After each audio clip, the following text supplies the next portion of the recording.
Sky Blue Fans TV. For the fans, by the fans.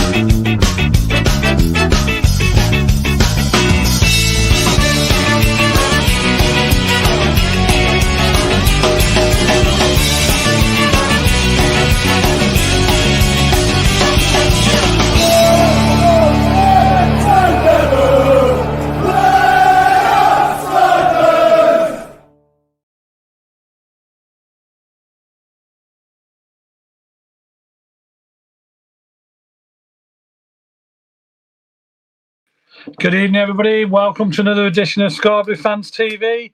Oh, wasn't that weekend a lot better when you got at least a point in the bag and you know your team's upped their performance? Certainly from the last game, it was a lot better at Watford. Back to our old self, certainly in the first half. Very annoying that we didn't come away with 3 points, though, because we clearly should have, and we were the better team, I thought. But there you go, a lot of points better than nothing, and certainly a much improved performance. And it put smiles back on a lot of supporters' faces, ready for the big game against Tottenham, which we'll talk about on Wednesday night. We've got a full house tonight as well. Everybody's here. Good evening, Miles. How are you? Good evening. If my internet drops out, the weather's playing up over this way, so just in case, I'm warning you now. Yeah, that's what you get for living in the. That's what you get for living in the countryside. You can't guarantee the conditions. Unfortunately, no, yeah. I'm all right. Yeah, not too bad. Everything seems to be okay, I think. Yeah. I'm happier after Saturday's result. Puts a smile on everybody. It was a little bit of an improvement. I thought it was first half was a massive improvement from the Norwich game. I thought we were just doing everything that we hadn't been doing basically, and we should have been doing. So we'll see. We'll see where that takes us. Let's bring in Claudio. Good evening, Claudio. Good evening. How are you? Got a smile on your face? Happy with that performance? I put a bit of slap on as well because I was told recently it looked tired on the screen, so I thought I had to go into makeup early and put a bit of slap on. You've had the makeup artist come in. Yeah. Yeah, your hair's sticking up a little bit, but never mind. We won't move on. I'll sort that out. I can't have that. You forgot the grill. Much better weekend, wasn't it? Much better weekend for the Sky. Yes. I was entertained. I was entertained, Ken. That's the main thing. You know, good. At the end of the day, you want to see some sort of performance, and that was a lot better yesterday. A lot better. And we'll discuss that in more detail. Let's bring in Victoria. Good evening, Vic. Hi, Ken. You all right? Are you all right? Yeah. Yeah, good. Thanks. Yeah. A lot better weekend, wasn't it? I think with a point in the bag. Should have been three, though. That's it. Just shows, doesn't it, though, how much it influences our weekend, really, the way our football team performs. So much better. Yeah, definitely. I thought a lovely day as well Saturday. The sun was out shining like a hot summer's day, wasn't it? Yeah, it was brilliant. So there was a lot of smiling faces. Let's talk about Watford then. Not too far to travel, but it was a nice performance, wasn't it, Miles? And what was your take on the team selection? Because I know Tom Cleverley says after the match it was a bit of a curveball for him because he didn't expect Cov to line up the way they did originally. I was surprised at the team selection to start off with.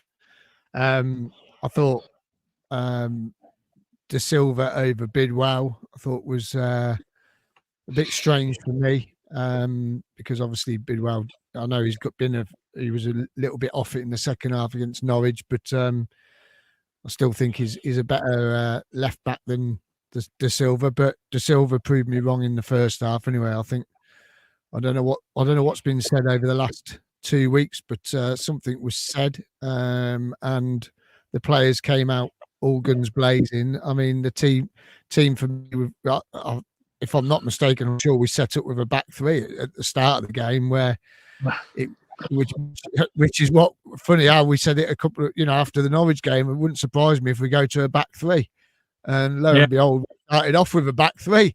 I thought, oh, here we go. They did. Yeah, it was a surprise. I think I wasn't surprised that F1 Mason Clark started over Hadji Wright, because Hadji Wright's been away on international duty. But then again, Latabodier, he'd been away on international duty and he started. So are we wrapping Hadji Wright up in cotton wool too much? Because if Latabodier can do it, why can't Hadji Wright? But a lot of people, maybe he should have started. But F1 for me in the first half was by a mile the man of the match for me in the first 45 minutes. As for the middle, well, you got no choice but to play Thorpe and Eccles, have you? Really, to be honest with you, there's no other option. You can't put Allen in there. We've moved on so far from that. And then out on the right hand side with Milan pushing forward as much as he did, I thought was excellent. And as for Sims, he was like a man possessed in the first half. Oh, really, winning everything. Yeah, he was brilliant, absolutely brilliant, Sims. And I thought they did quite well. It's just a shame. It's a shame we couldn't get that second goal, isn't it? Because that would have killed the game a little bit. You can relax a little bit, but the longer it stayed 1-0, you get that in the back of your mind. You think, well, they only need one chance and they're back in it. Well, when you're away from home, the home team's got to have a spell at some point, and you got to try and soak it all up. And we did soak it all up. And I'm not being funny, but it was Hadji Wright's fault at one end, and it went down the other end, and they scored a goal. Yeah, because he was around with the ball, didn't cross it. Too lethargic on the ball again. People say he's the best player that we've got. I disagree. I'm afraid. I don't think he's the best player we've got. So a lot of people are going to have a go at me tonight on that, but he's definitely not the best player we've got. And if he wasn't fit enough to play, then he shouldn't have been on the bench. If that's how Mark Robin's seen it, I thought it was his fault that we conceded the goal because it was at one end, and then all of a sudden it was down the other end and it was in the back of the net, and that was all down to him trying to take players on and not passing the ball. And even Will sat with me in the living, when we were watching it, and he goes, he says he's done it again. He's done it again. He's give it away again, not passing it. But it was better, but I'm not getting carried away. Definitely. No, we can't get carried away. We've seen it all before. We've been there, done it, and we know one performance certainly doesn't make a season. We've seen plenty of bad performances and changes. Claudio, what was your thoughts on the game? Team selection to start with, because I was surprised about Binks. Binks was unlucky, I thought, getting dropped, because I thought he'd done quite well the last couple of games. Well, I don't think anybody expected Binks not to be playing. So I suppose in the first half, I mean, you say a good performance. It was a great first 45 minutes, and then we just beat it off, didn't we? But the selection, I was surprised, because I think we've been raving about Binks this season. And completely out, he brings in Thomas and Kitchen into the middle of the back four or back three. Although at one stage we were playing 4-3-3, I think at one stage. I think it confused Watford as well, because they played the old. I don't know if you noticed this.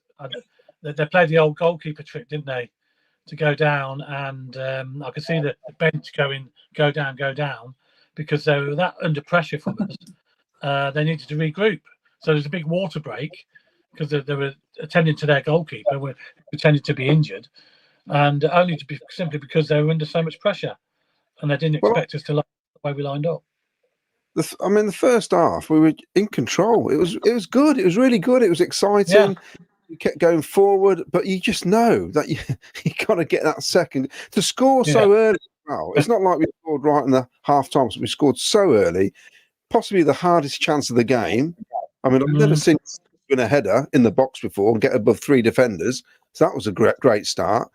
And then we just, I mean, Efron should have had a hat trick, shouldn't he? Really, it's so frustrating. But that I'm thinking, and we all know what's going to happen if we don't get that second goal. It's going to come, isn't it? It don't matter how you played, it's going to come, isn't it? But the first half was excellent. And the thing is, overall, if we'd have played at Stoke, the first game of the season, and the performance was like that, we'd have been all happy, wouldn't we? Because you'd have said, well, okay, we can move on from this. And that's what we can do from this performance, I think. I think we can just, look at it and think, well, that was a great first half.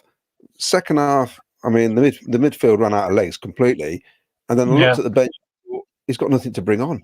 I can't believe that we got Saka, no Sheaf, and that's basically, well, we're stumped, aren't we? We are. You can't make any changes. Although, with the Haji Wright, or Haji Wright, as he's called, I'd have put Morris on the right and kept Mason on the left still. I don't know why he took him off. I don't understand it. And for me, I thought Jay De Silva was great yesterday. I thought it was great.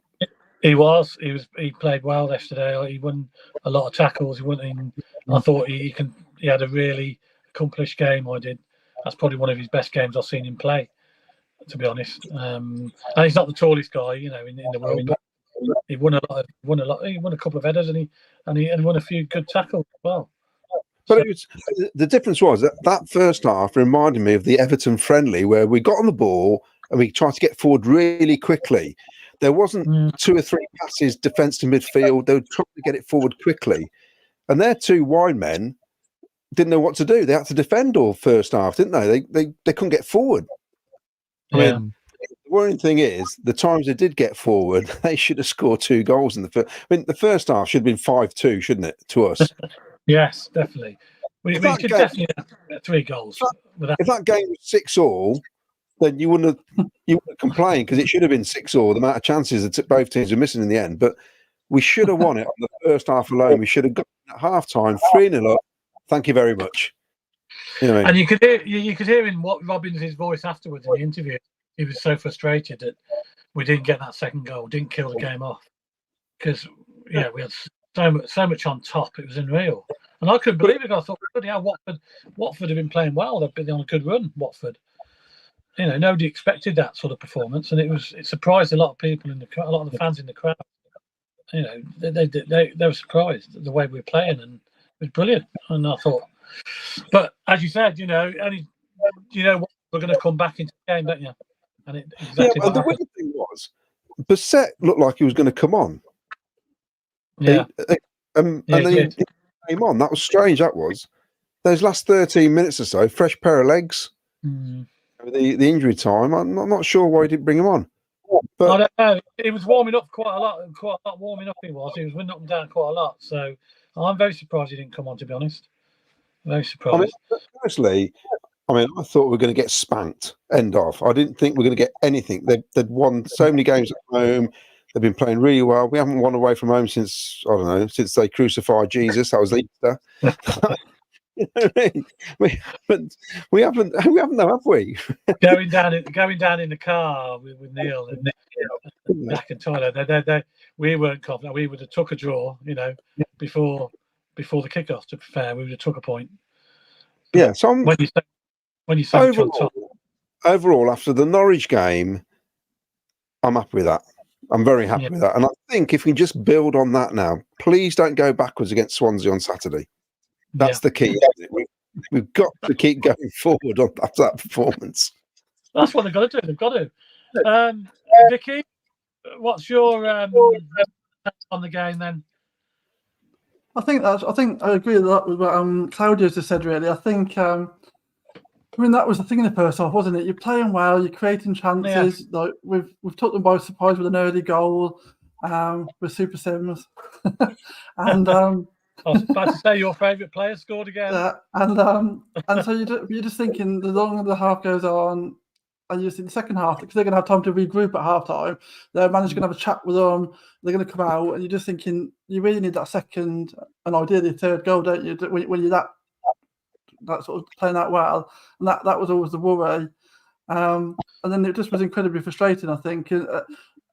Especially the way the goal came about, with sort of White giving away the ball, and that's my main problem with him.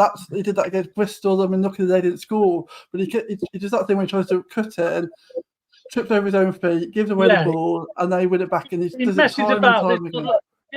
Like Miles said, he messes about with the ball too much, doesn't he?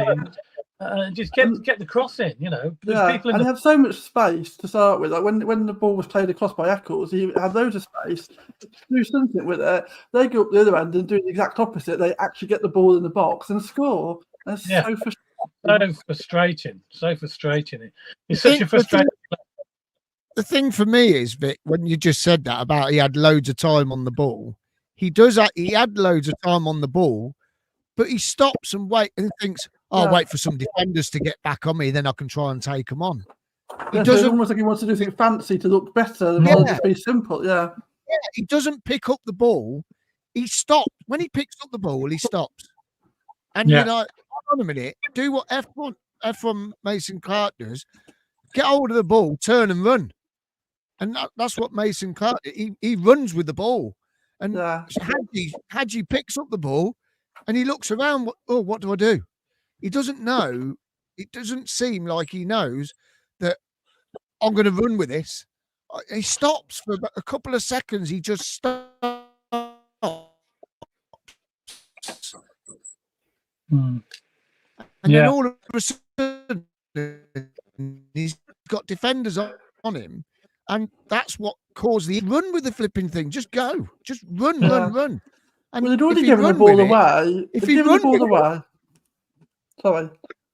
Oh, no, sorry, carry on. No, I just. Oh. Go on.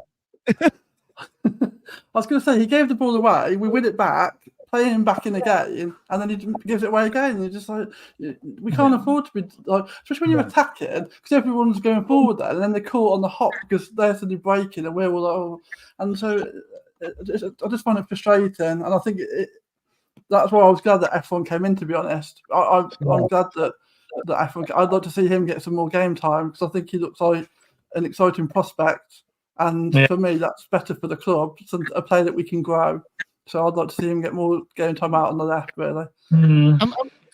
If you remember at the end of last season, we were saying, look, Hadji Wright's a player to play down the middle. We know that is a player to play down the middle.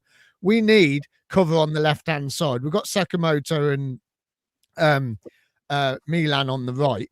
We need someone to cover on the left. We've got someone to cover on the left in F1, right? We've got to use him, like you just said, give him more game time and push Hadji Wright into the middle because that's where F1 is meant to be. He's meant to be on the left. You've seen Peterborough fans the other week when I think it was after the Norwich game.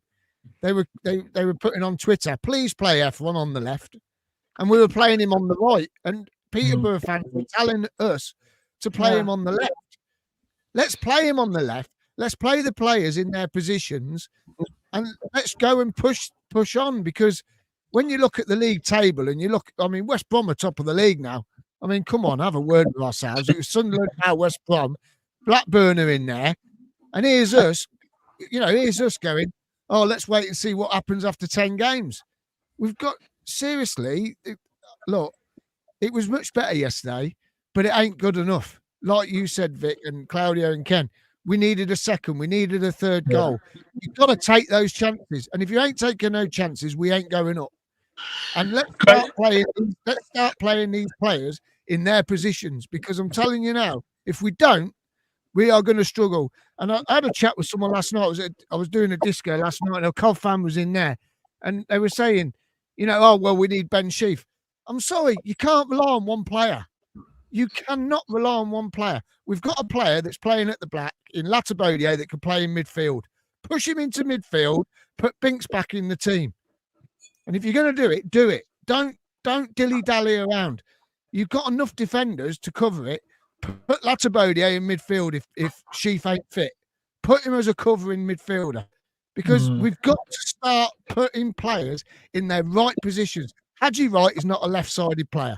He's a striker. You play him down the middle. If you watch all his YouTube videos, I know it's a YouTube video, but you watch all his YouTube videos, he goes down the middle. He don't go down the left. He don't go down the right. He goes down the middle.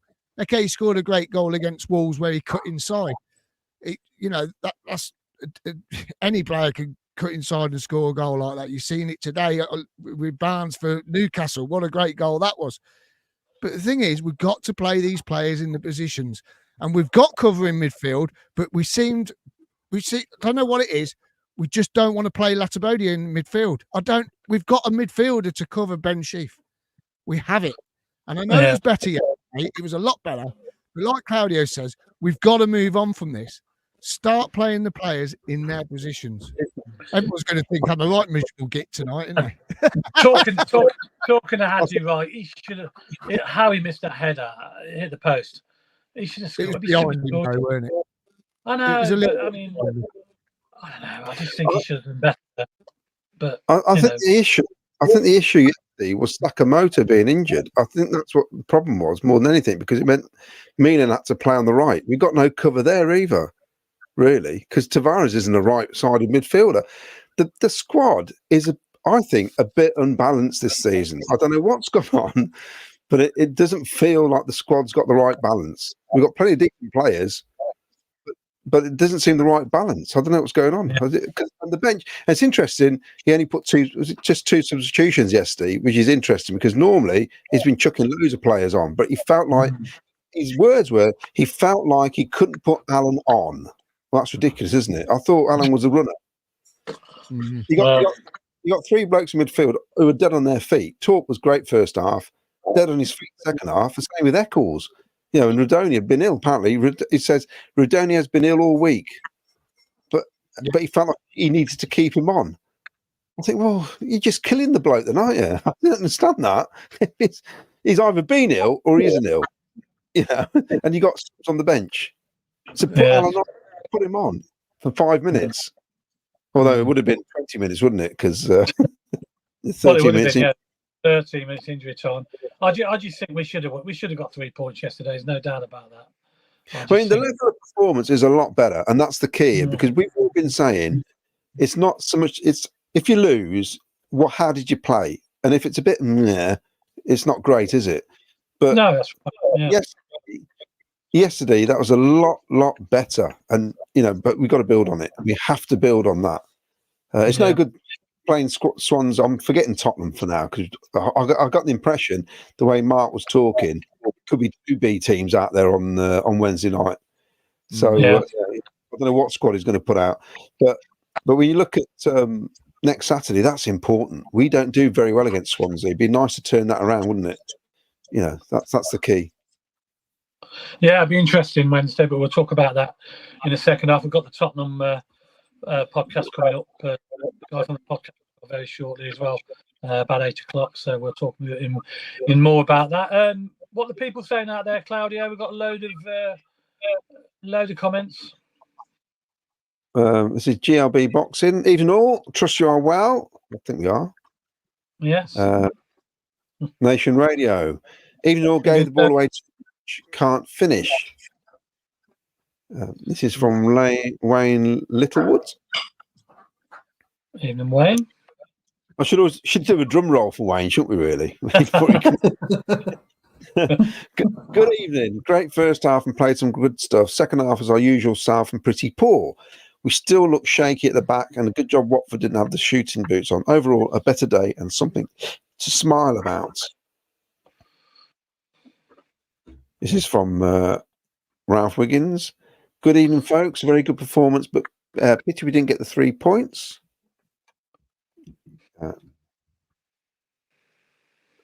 This is interesting. We can talk about this if you want.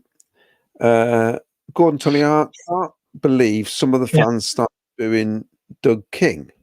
Yeah, apparently the Doug King song was being or tried to attempt to be sing, and people were booing it.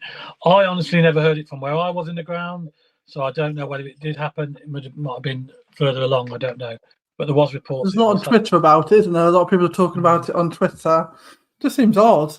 Like, I mean, we might not always agree with everything he does, and there's been contentious decisions about things like ticket pricing for Spurs, the families over in the summer, whether we've brought in enough players, but. I don't understand why anyone thinks that would be helpful during the game to be booing. Yeah, I mean, it's just odd. I don't really understand the logic of that. And even if you don't, I mean, after some of the owners we've had, even the decisions he's made, does it warrant booing? I'm not sure that it really does. But does it? I don't think. I think people got opinions on Doug King. Simple as that. But it's a song, for God's sake. we sang it, and it's just you enjoy yourself when you sing a song, so you don't have to boo songs. When you start booing your own songs, then you've got problems. You shouldn't come to that at all. Especially when it's a positive performance. I mean, like if we were like, I don't know, it was Christmas and we hadn't won a game and everything was negative, then maybe you could start to see that turning. But to be like that when we're so early on and we're playing well, it's just I just find it odd. I don't really. Yeah, there's obviously a few people upset about what's been going on, behind the scenes or whatever. But we all don't agree. That's football, isn't it? Where everybody's got an opinion. And to boo a song, especially your own songs, you shouldn't be doing that. You shouldn't be doing that. Well, it's unusual. It's unusual to have a song about an owner, anyway. To be honest, yeah, it is. Yeah. Never heard that anyway. All my life I've been a Coventry City fan. I've never heard a Jimmy Hill song or Derek Robbins or whoever else I'd own this. Or I can't remember a Sisu song, but I can. Well, I can. I think they were all negative, weren't they, Clive? It was about the council and the Villa too, wasn't it? Yeah, they were all very negative. Talking about songs now, England got fined for booing a national anthem last season, right? So has Republic of Ireland been fined by UEFA for booing all the way through the national anthem against England last week? I haven't heard. That's interesting. That did happen, yeah. So in theory, they should be fined. Exactly the same. Exactly. I just think, I mean, it's up to, if people want to boo, it's up to them. It just seems a bit of nonsense, really, doesn't it? Yeah. I mean, like he says, it's not going to help anything, is it? And exactly what has he done wrong? This is the thing, isn't it? What has he done wrong? Not a great deal, really. The thing is, the trouble is, an owner is running a business, and we're fans, and so we've got a dream about what we want our club to be like, and aspirations, but we don't look at it the same way, because for us it's an emotional attachment. For him, it's a business attachment. And the trouble is, an owner's always going to upset fans at times because he's going to make a business decision, whereas we would make an emotional decision, and that's why there'll always be fallings out. But in the grand scheme of things, after some of the things we've had to go through in the past, what has he done that's that bad, really? Yeah, nothing really, has he? No, everybody's got their opinion. But... And regarding the ticket prices, they're way too low in the first place. This is what we got, I think, anyway. They were great for us. They're an absolute bargain. But you think about it, some of the pricing was low. And also, I don't care what people think, people were abusing it. They were abusing it. And that's that. All right, get on some more comments. Come on. Anyway, I've got loads of comments. This is from Graham Cockrell. Evening, Graham. Hi, or maybe Bidwell may have a slight knock. I think he just dropped him. This is from Lee Dan. I'll read them out. For some reason, there's a delay getting them up on screen. This is Lee Dan. Evening, ladies and gents. I told you we'd come good, Claudio. Onwards and upwards from now on. I reckon Mark Robbins gave him a telling off because they look like a different team. So please, that was definite. They had words, didn't they, last week? Wayne Littlewood, De Silva in the first half was great. Torp seemed to run the midfield and look very sharp. I can't remember, though, the last time we put a 90-minute performance, which is slightly worrying. I actually think that 30 minutes, the first 30 minutes was the best 30 minutes since that 30 minutes against Man United at Wembley, where all of a sudden everything started working. It's just a shame we didn't get 3 goals like we did that time. That's the thing, And also, we talk about Ellis Sims. What do we say? He's got to be in the box. That's where he scores his goals. When he had the chance to go through, he can't seem to do it. It's just weird for a striker. In the box, don't think about it, goal. If he's having to think about it, no, it don't work, does it? No. George Wusters, I want to see Tavares get more minutes. He's got a quality cross on him. Peter Doolan, good evening from Wales. 1 week holiday back for the Swansea game. PUSB. Graham Cockrell, Mason Clark looks the real deal. Scoring from the corner is nice to see for a change. Yeah, very much so. Very good. Nation, apparently we got 9 goals from corners last season. Nation Radio Coventry, Haj RG Wright, got to get it right, at fault for the goal defo. The thing is, though, you're right, Miles, he did give it away, but there's 100 metres of football pitch. Someone's got to get some challenges in all that space. You know what I mean? Someone's got to make an effort. It was weak.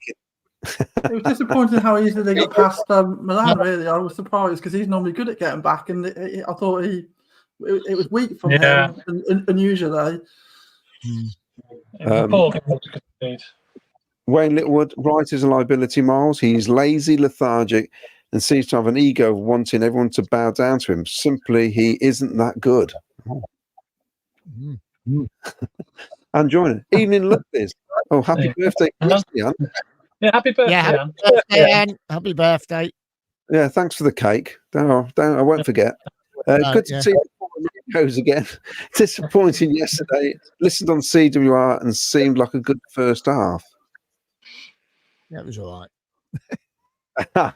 Alison Berry loved the MR tactics. Made an upset for their manager. Well, he fooled us. But mind them. Eves and all, good to see you at the game yesterday, Ken. Great first half. Still had chances. Second half, end to end. Yeah, nice to see you, Martin. I haven't seen you for a while. Christopher Baker, even all. Samantha Thornton, even all. Christopher Baker, deflated with that second half performance yesterday. Oh. Nation Radio commentary. Yeah, good to see you, Ken. Yes, Tony, see you as well. You've paid them to say this. There's no way we're getting all. I haven't seen them. To be honest, I haven't seen them for a while. That's probably why. Lee Dan Miles for Cov City manager. No, he's definitely paid him to say that. No, Sky Blue Sam. Sky Blue Sam's his limit. Catty Kaz, Lee Dan, no, exactly.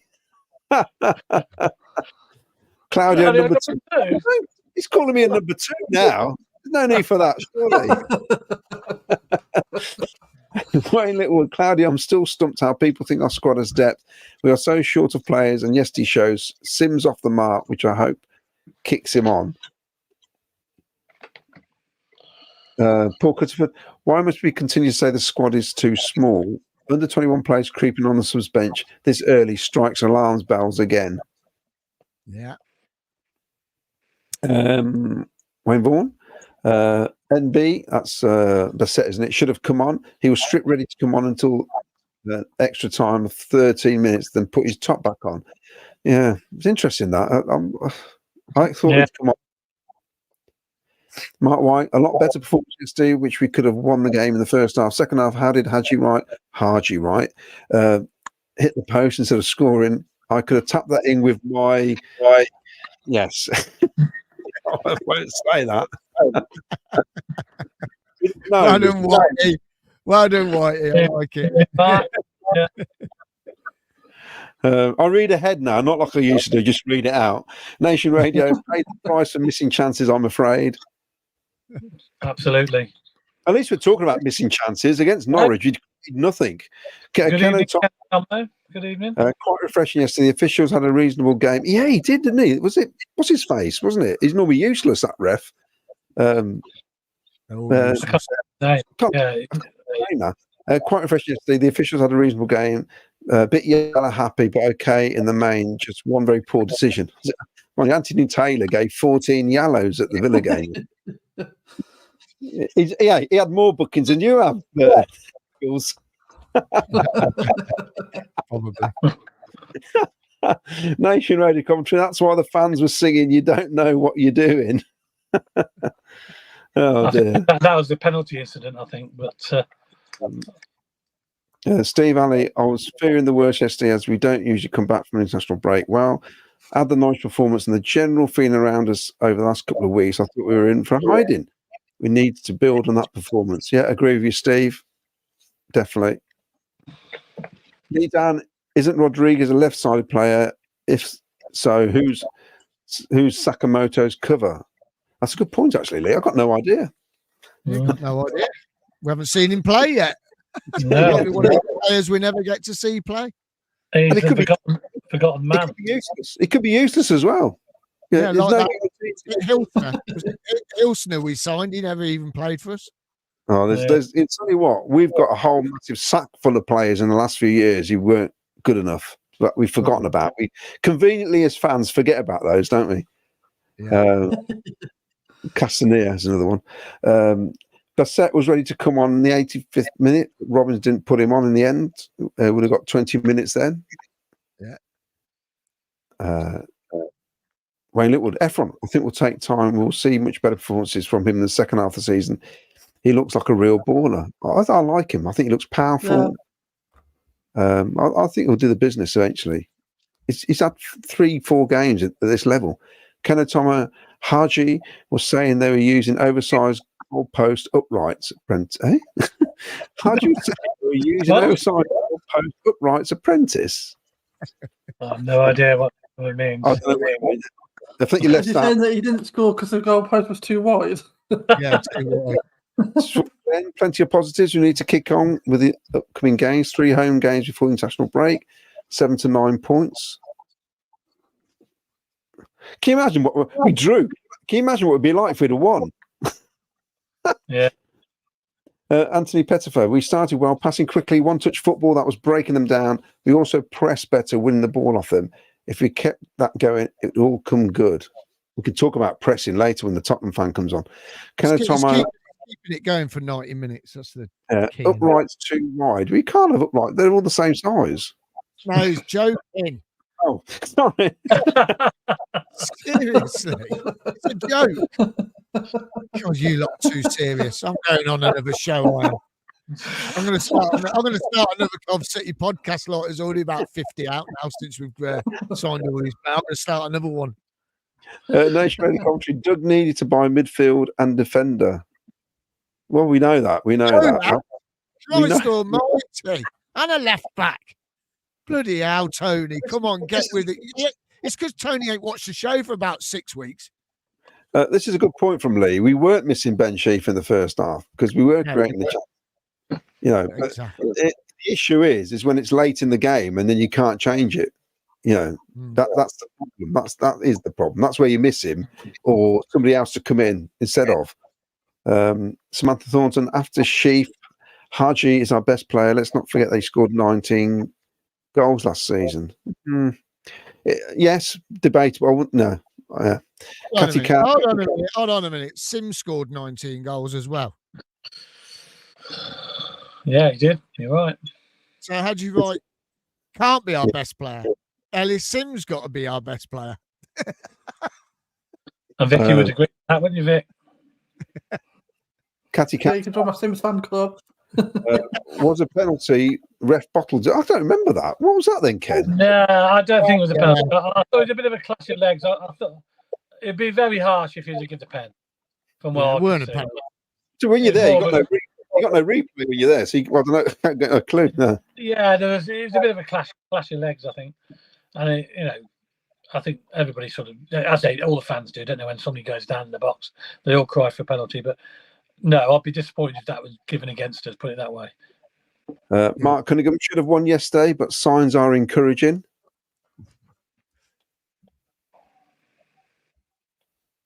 Agree, Claudio. The balance seems off. That's from Ian Harris. Yeah.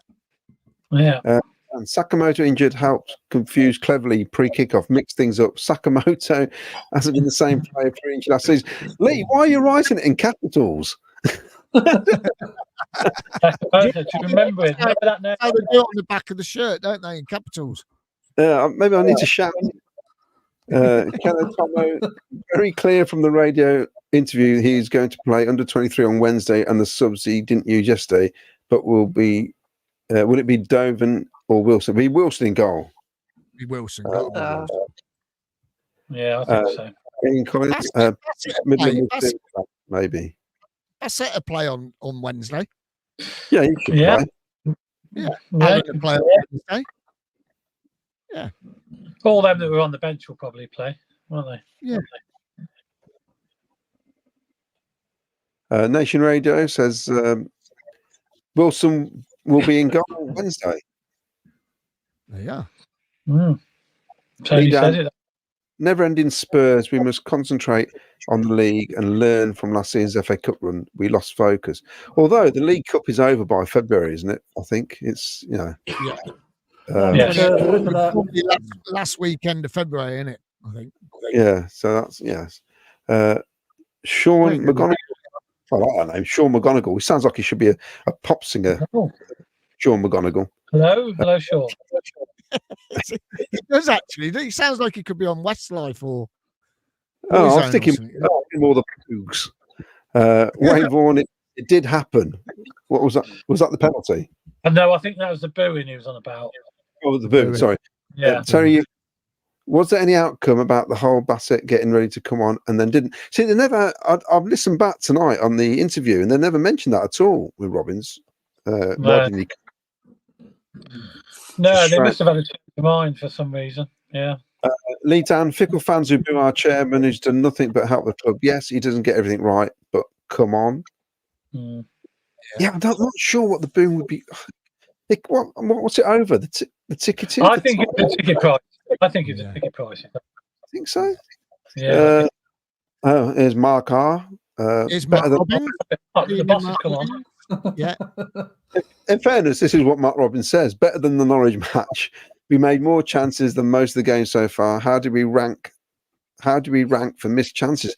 I'm sure we are 6th in the table for chances created this season.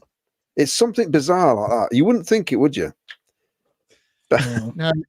It's really sometimes what perspective you get, isn't it? Like I was reading that some Watford fans said that we were the best team to go to Vicarage Road this season, or that they played anywhere, and you hear like you get away fans or like home fans or whatever saying various things, and sometimes you think, are we overly harsh on ourselves? Because other people are much more positive about some of our players or performances. It's funny, and then you say things like that, don't you? Like we've created more chances, and we're saying we're not creating anything, and we're right up there at the top end of that.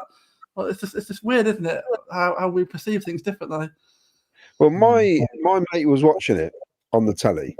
He got the Watford commentary, and he was saying that they're raving about our team, saying they're so dangerous when they're on the ball. We've got to watch these. They've done us over, especially the first half. They're absolutely raving about us, he says. So it just shows, doesn't it? What they're thinking. They were petrified every time we went forward. They're going to. Apparently, he was saying they can't believe that we're not. Well, basically, he said at half time, this is what I was told. It should have been Watford 0, Coventry 5 is what they were saying. It should have been 5. We should have been 5 down. They couldn't believe they got away with 1-0. So it's weird, isn't it? Yeah. Paul Cutterford, in my opinion, DK booing can only be about the wages he won't pay, but the position he wants the club to be in. Now this is interesting. Can I just read this out? This is Mark Robbins, and he said it's a young squad and they're still learning, right? It'd be madness for us to think we'd be challenging at the top straight away. This is him from yesterday. It's something we have to build into. So you can't then, as a chairman or owner, say we want to be 3 times in the next 5 years in the playoffs and the other 2 years around it, and not splash out loads of cash, because Mark Robbins isn't a miracle man. He can't do it without more help. And I still maintain we've had to spend this money to get in a position where we are now. Because we'd be bottom half definitely if you hadn't brought these players in. So on the one hand, you've got Mark Robbins saying, steady on, boys and girls. We can't do this straight away. And then you've got an owner saying he wants to be in and around 3 years out of the 5 in the playoffs, 2 years just in and around it. So it's contradicting each other, aren't they, basically? So when it comes to the transfer window, and I don't care, everybody thought we were going to get 2 or 3 players in and maybe a marquee player because of the big chat. And it didn't happen. So I'd imagine the booing is out of frustration, basically. But I can't say boo anything yesterday when it was fine. If we're losing 6-0, I can understand it. But when you're not losing 6 and you're winning 1-0 and they're booing the song, that's ridiculous. Absolutely ridiculous. And also, Mark did go on to say later in the interview, didn't he, that it wasn't for the want of trying to get, like, they know they need more players, and it wasn't for the want of trying that we didn't get more. So, I mean, if he'd come out and said, "Yeah, I've been let down by the club," I mean, it's not very likely he is going to say that unless he's looking to like move on, because that's like not going to be great, is it, for his relationship with Doug? But he came out suggesting that efforts were made to bring in players, and whether or not enough effort was made, like, we don't know everything that goes on behind the scenes, do we? So whether enough effort was made, who knows? But it wasn't the suggestion that no effort was made, and whatever decision was made, like, we missed out on players that we wanted, and so that's just unfortunate, isn't it? And we're not in a position yet to just be spending ridiculous money on players. Unfortunately, we've still got to do it within a sensible budget, because we're still a club recovering from a disastrous past, aren't we? Like, we're a club that's trying to grow back into something, really, aren't we? So, and also, other clubs know we might have a little bit of spare cash. Yeah, that doesn't help, does it? All of a sudden, a £3 million player becomes a £6 million player. You know, so I'd sooner they didn't spend £6 million then, if that's the case. If we haven't, because also going forward, if Doug King ever wants to sell the club, it needs to be in a sellable position as well. You know. Yeah. Basically, I know they so-called paid off the debts. I'm sure it was a debt equity swap thing, without going through the details. But that's how it works. So anyway, that's another show. You know what I mean? Right, Dave McGee, Sisu, then Doug King. Short memories. DK is king. Well, he is. That's his surname. Dan, we should change our national anthem to "Land of Hope and Glory" because everyone wants to come here. I watched the last night, the Proms last night, and I said to my wife on a Saturday night. Yeah. I said to my wife, I said, what a great Saturday night that is. Hey, it is. But you should be more. I've got the Italian flag. I've got my Italian flag here, and I'm watching it. You should be watching it. Anyway, what I thought was great. The Land of Hope and Glory would be fantastic for the national team to see. It's just rebel rousing. I loved it. It was great. Although I didn't agree with all the EU flags. What's all that about? Anyway, that's another story. Our Spurs fans we'll get onto your comments a bit later on. Ken? Yeah. We'll come back then. We'll come back for the rest of the comments, shall we? Yeah. Okay, there's plenty of comments piling up, but we'll come back to them, and I'm sure there's still a lot to be said about the Watford game on Saturday. But anyway, let's talk Wednesday. Let's talk Tottenham. Let's bring in our guest tonight. Ken, we've got video clip first. Yeah, go on then. Let's put the video clip first. Go on. This is from Mr. Blue View Sky. Mr. View Sky has kindly sent us another video for us to put on, and I hope you're all going to enjoy this.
What a fantastic game that was. That brought before back my a few- time, unfortunately. That brought back a few memories from Boxing Yeah. Day, I think, wasn't it? When Tottenham actually wore our away kit, wasn't it? The yellow kit. Yeah, because they turned up with a home kit, which clashed. Okay, let's bring in our guests from Tottenham. Bardi, good evening. Good evening, everybody. I thought I was going to walk into Gary Mabbott scoring an own goal no. at Wembley. We'll do that. Yeah, you really surprised me with that game. But yeah, Yeah, well, good evening, everyone. Good evening, mate. From the TheExtraInch Spurs Podcast. Disappointing day for you today in the North London derby, wasn't it? It's been a long day. I was down at the game, had a miserable time, and commuted it back. Did our regular podcast before this one, and happy to talk to you about Wednesday, which I hope gets our season back on track. That's what we're that's what we're eyeing you up as. Yeah. Revenge. Yeah. Well, it all depends, I suppose, on what sort of team both managers put out, really. Because I mean, we started the season a bit iffy. We got a great point at Watford where we should have won on Saturday, to be honest. But we'll take a point. We're back on the up, if you like. So, what sort of side do you expect Tottenham to play on Wednesday night? Do you think he'll make many changes, or do you think he'll make loads of changes and put the kids in? And before I get there, I would just like to say it's a real pleasure to come and talk about Coventry, because I don't know if you know this, but I went to university in Coventry. And I was going to come to that later. Yeah, okay. I mean, tell us now. Tell us now about it. Tell us now. So I went to Cov. In '99, I went to Cov Uni and ended up living up by Highfield Road, right next to the stadium. And I remember Saturday afternoons, I would just wind down the window, listen to play Football Manager, and have a beer or something, window open, and I would listen into the games. And quite often, I used to go to watch. Sometimes I'd sneak into the Coventry end to watch the Spurs matches, or just go to watch Coventry anyway. And spent 4 very happy years there. And I remember there was like a local fish and chip shop that used to have the fanzine. I don't know if it still exists, but it was called the Gary Mabbott Knee fanzine. I don't know if that's still going. Yeah. So many, many happy years in Coventry. And since leaving uni, I've always kept an eye out for Cov.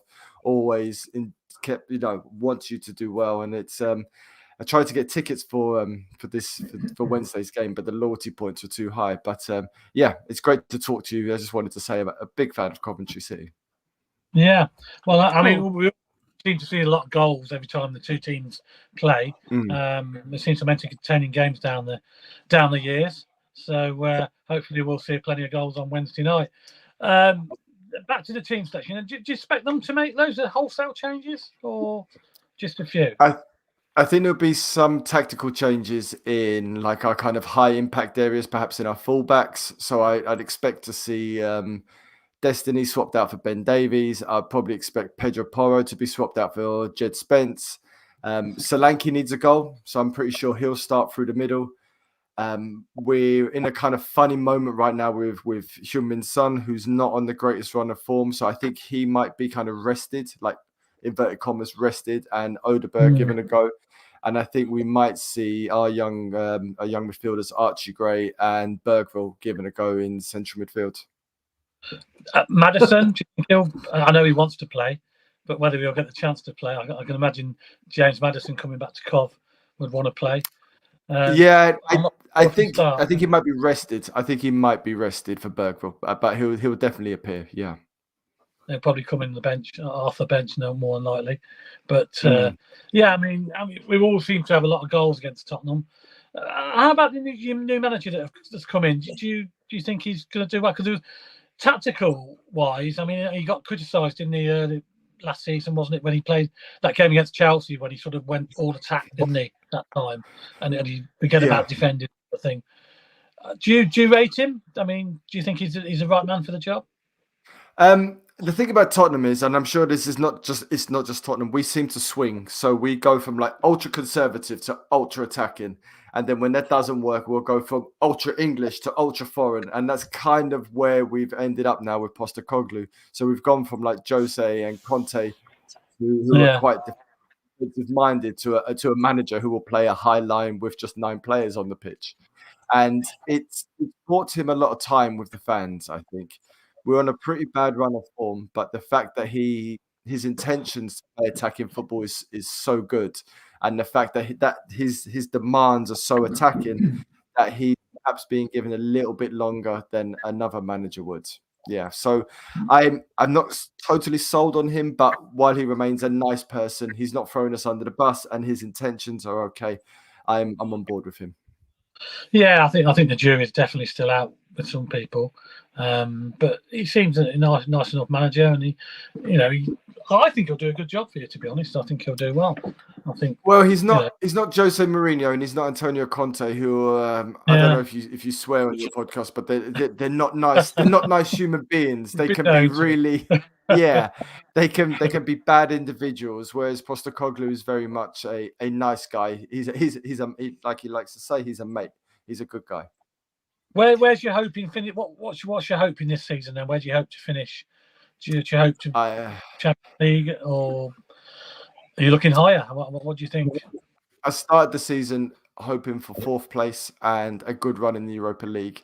I would now swap that for a good run in the Europa League. I'd like to win a trophy. It's something that has been haunting us for quite some time. We've actually, I think the Coventry game was the first ever final we'd lost, and since then we seem to have made a habit of it. And I would like us to win something to finally just shut up the Arsenal fans. Would be really nice. Yeah, that's why I got a funny feeling he might put a little bit of a strong side out on Wednesday, because he might want to win a trophy. A trophy is better than nothing, isn't it? Whether it's the League Cup or whether it's the FA Cup, to get to Wembley and win a trophy is a major issue. So and with Tottenham, as we all know, that haven't won a trophy for a very long time, then that's why I've got a funny feeling. Stick a knife in a bit more. Go on. I've got a funny feeling he'll put quite a strong side out on Wednesday. I don't know. We'll have to wait and see. But Claudio, did you want to ask anything? Yeah. Well, Postecoglou, I'll say it because Ken can't say it. That's something else. He's made a bold statement, hasn't he? Because he says he's determined to win a trophy. So it's not going to be the league, is it? So he must be looking at the Europa Cup, the FA Cup, or this one. So if you were putting, if out of the 3, which do you think he really wants to win then? I'd imagine the Europa, because you get into the Champions League. Europa League would be great. The final is in San Sebastian, which would be a really nice away day. They've really dragged out the competition this year, like they have with the Champions League. So there's a lot of games to get there. But I would really like a European trophy. That would be great. But beggars can't be choosers. I would take the League Cup as well. When we won the last trophy was the League Cup, and that was a great moment in 2008. Wow. Yeah. I mean, I looked at some of the players you mentioned. You mentioned like Archie Gray. That's the guy from Leeds, isn't it? I believe. Yeah. And Jed Spence. I mean, these are players we've played against in the Championship recently. Yeah. You got Solanke as well, haven't you? So that's he another knows one. how to score against us, doesn't he? Oh dear. I'm thinking he didn't play, but I mean, so personally, as a COF fan, I'm not expecting a great deal on Wednesday because I don't know what team we're going to put out. But the way you play, I think, is going to give us a chance. This is what we spoke about before, because you play so high. I mean, I watched the game against Arsenal today, and really, you're unlucky to come away with a defeat. I mean, they didn't really create a great deal, Arsenal, I didn't think. But your high pressing game was quite impressive, and you really got at them.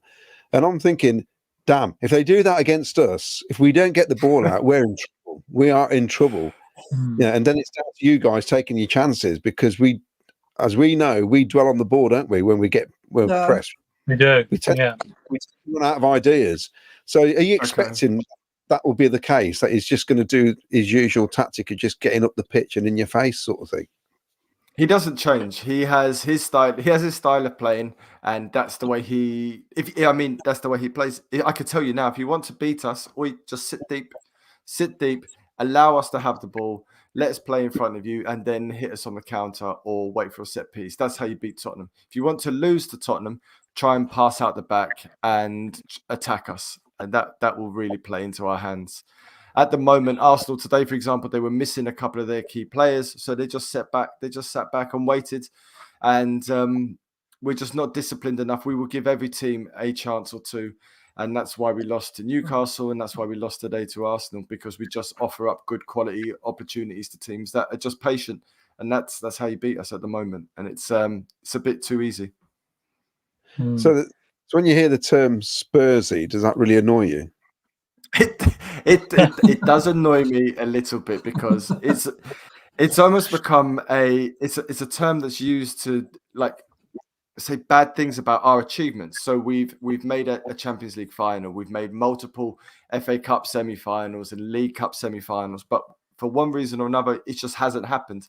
And I don't think that's like a curse. I don't think that's the universe turning against us. It's just ultimately we came up against a better team at that key moment, and it didn't work for us.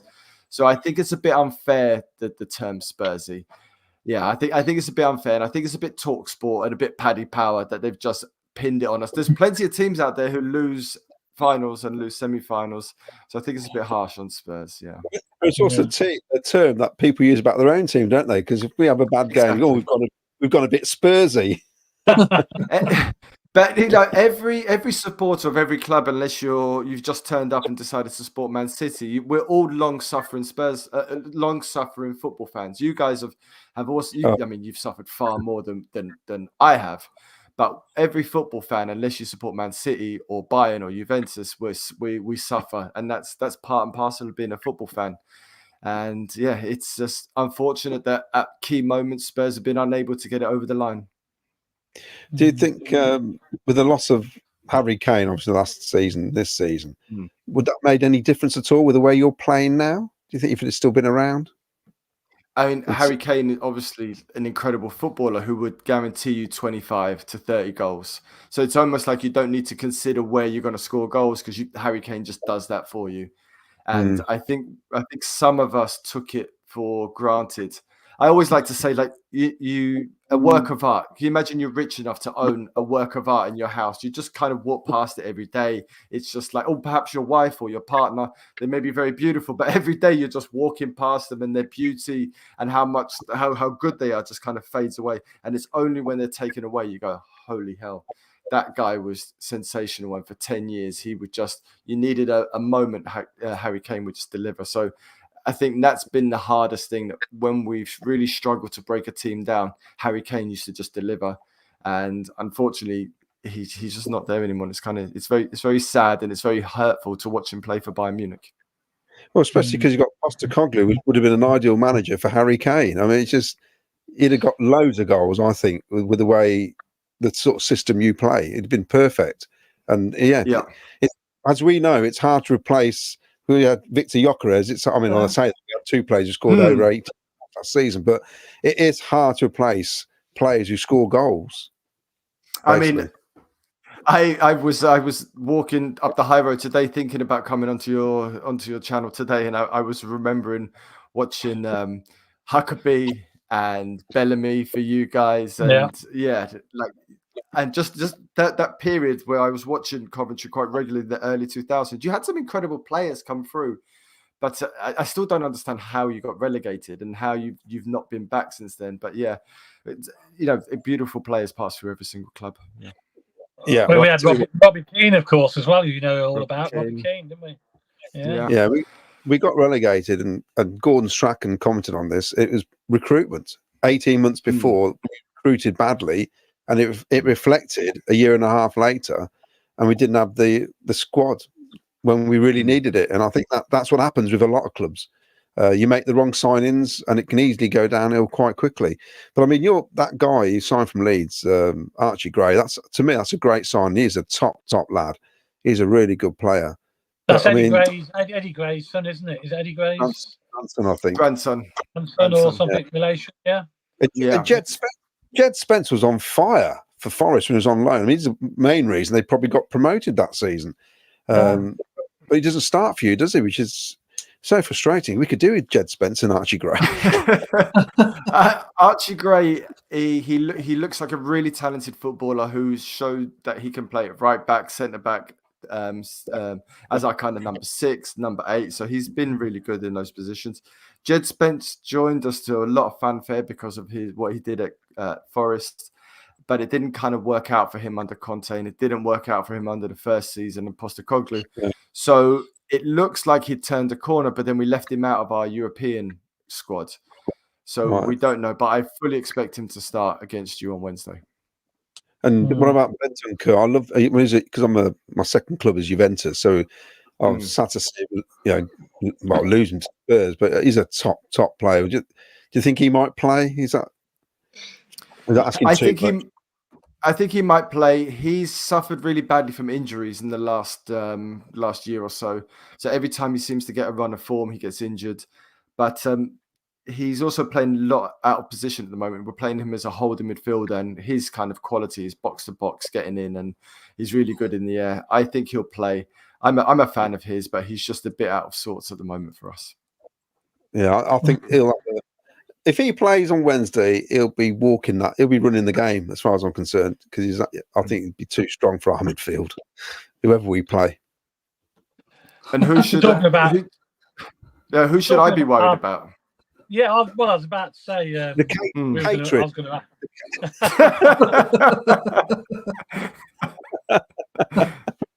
Yeah, don't have the pies or the hot dogs. They'll be any runs you'll be getting all night. The trouble is, we don't really know what type of team Robbins is going to put out, do we? And probably a lot of the players that we would say watch out for will probably get rested. So yeah, who knows? It'd be interesting to see. I don't know whether Ben Sheaf's going to come on the bench or maybe play some part of the game, but we've been missing him for the last few weeks. He's been out with a bad injury, and he's one of our better players. Hadji on the day can cause you problems. So can Sims. Depends on what sort of team he puts out, really.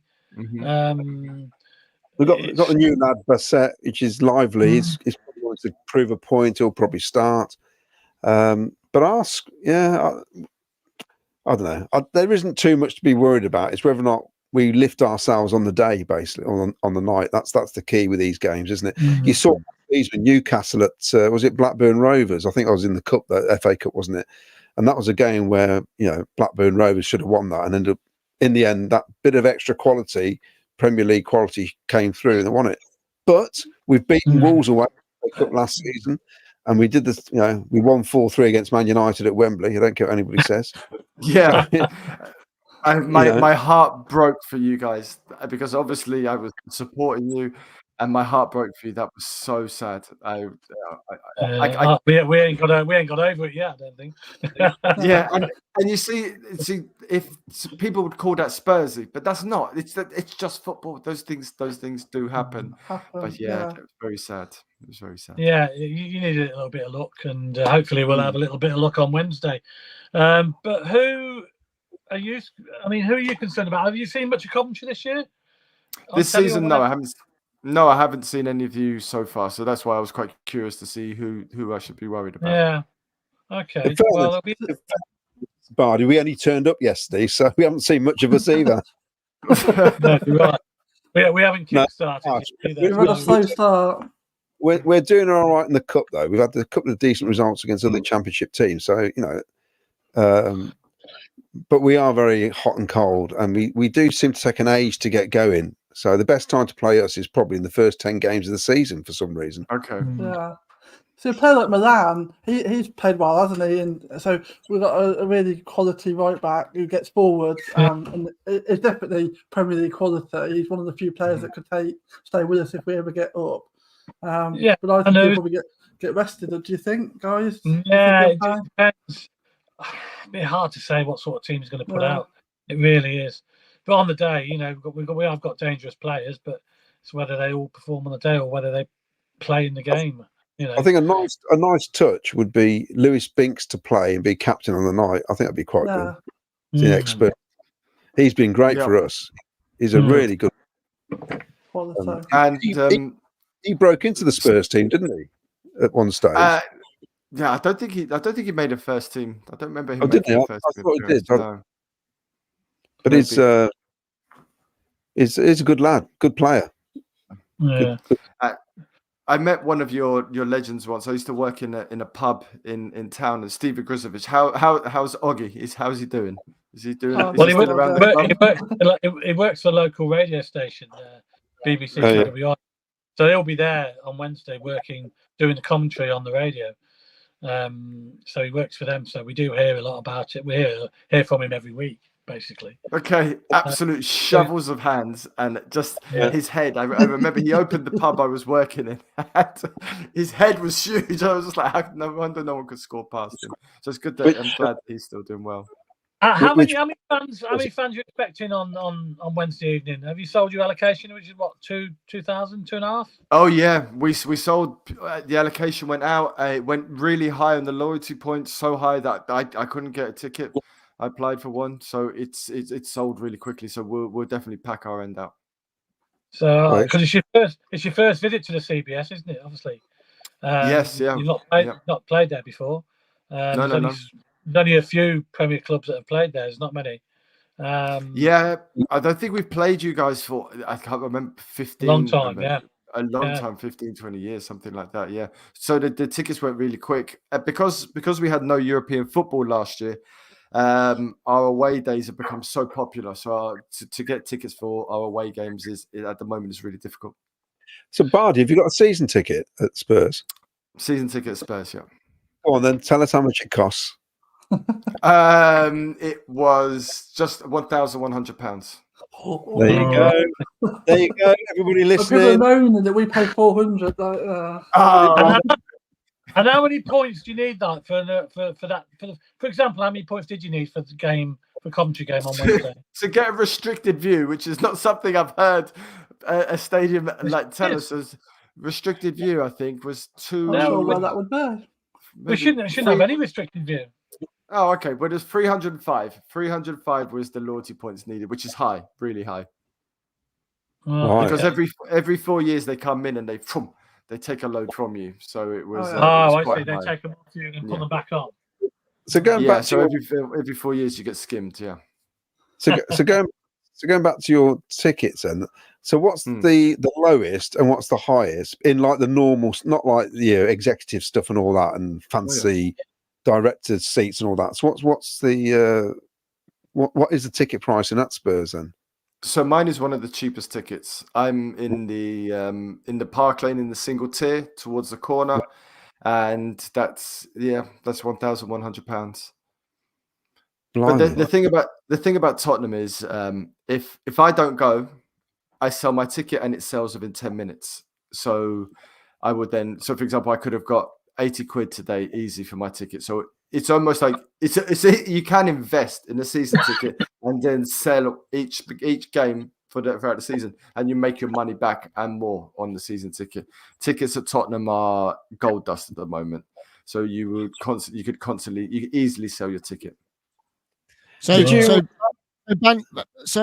that mean then when you sell your ticket on, you get the money? Yes. Yeah. How's that work then? Because we've just started doing a ticket exchange, but for the family zone, because they've put a restriction in of if you don't go for 5 games, you lose your ticket or whatever. I can't remember what they're doing. But how do you make money on that then? Because our ticket exchange, the fans won't make any money on it. How do you make money on that then? How do you sell it yourself? So because the way Tottenham work is that I don't think any other club works like this, that it's more expensive to buy each ticket separately for the. So if you bought your 16 games, it's more expensive to buy those tickets separately than it is to buy the season ticket. So on my season ticket, the Arsenal match works out as maybe £75. But if I sell it online, if I put it on the exchange and they sell it, of course, at face value is £80. So it worked. Yeah. That's the way they priced it. So it's more expensive to buy separate tickets than it is to buy a season ticket. So you get that money back. Get that money back. You put it into your wallet, and you can either withdraw it at 4 or 5 points per season, or you just keep it there and you put it on towards the next season ticket, which is what most people do. Wow. That's good. See, I It's, like that. yeah. Yeah, Demand, do it. the demand at Tottenham is we're full up every week because it's football, Premier League football. I don't want to say bad things, but it has changed so much in the 25 years or so since you guys were there, that it has become something totally different to what it was. It is now a tourist attraction. It's a holiday event. We have queues outside our outside of our club shop. The amount of people going into the stadium. So Tottenham Hotspur, they prefer to have tourists go than they actually have real football fans, because it's the tourists that go in and buy the merch, buy the food, spend the money. Yeah. See, the way our club do it is, if I sell my ticket, see, my games work out at £18 a match with my season ticket. But if I sell it, let's say game is 37 quid now, isn't it? But I just get the 18 back. The rest goes to the club. That's how we do it. So it's we're all being different. milked. Either way, every club is milking us. We are a commodity, and it's even more obvious when you're in the Premier League that our club doesn't need to charge us money to make money, because the amount of TV revenue going through it. But yet they still put the season tickets up. The amount of money that they generate on a match day is such a small fraction. Ticket prices, I mean, not beer and food, but ticket prices is such a small kind of income compared to everything else that Tottenham could just do a goodwill gesture and just stop it, but they don't, and that's the situation we are in. And they priced a lot of fans out. I don't know if I'm going to keep going, because you're looking at £150 every time you decide to go to the stadium in real life. So is there a swell of unhappiness towards Levy and everything else around at the top of the club then? Do you feel like, as fans, you're actually getting your money's worth in terms of the players that are coming in? Do you feel they could spend more on players and they're not doing it? Or has he just basically said, this is as far as we're going? Because you're not going to get further, are you, unless you really spend big. The thing is, we've not bottomed out. So at the moment, we're complaining, but we finished 5th in the Premier League and we're in Europe. So there hasn't been enough of a disaster to really motivate people. So what you need is a motivation to really, you need something to happen that's so bad, everybody goes, okay, let's work together and do this. At the moment, there's factions among our fan base. Our fan base has become so global. There are people who are American Spurs and across the world Spurs fans, and you can't unite. None of us can agree on what a common cause is. And even the price of a season ticket, it affects 60,000 people. That's it. Whereas the Spurs fan base is millions. So those 60,000 people, we don't have a big enough voice anymore, because Spurs have become so big. The match day going fan of a Premier League club is, we're insignificant in the grand scheme of things. We can't have that impact. Whereas I don't know what it's like at Coventry, but I guess your fan base is perhaps a bit smaller. If you decided to make a stand or do something, the noise you make would be a bit more far-reaching compared to us. What about? Sorry, can I just ask one last question? Now, my wife is half Jewish, and obviously, there's a term used to describe your fans, the so-called army. So, what are your thoughts on that? Is this still a movement to try and cut it out? Do actually people realise it's a derogatory term, or do they not care? So the Y word is a very contentious debate amongst our fan base. For a long time, it became a term that we took upon ourselves because other people were using it in a derogatory way towards us. So we tried to own it and make it become something positive.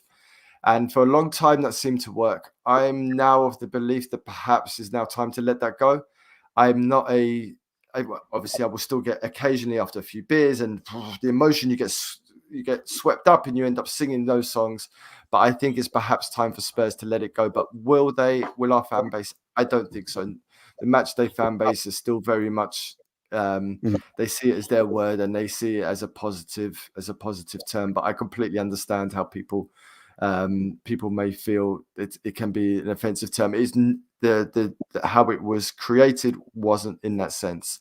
Yeah. And it's a word that we use out of allegiance and relationship and just defense to use it to like protect us and protect those who it offended. But perhaps now time it is for it to move on. Great.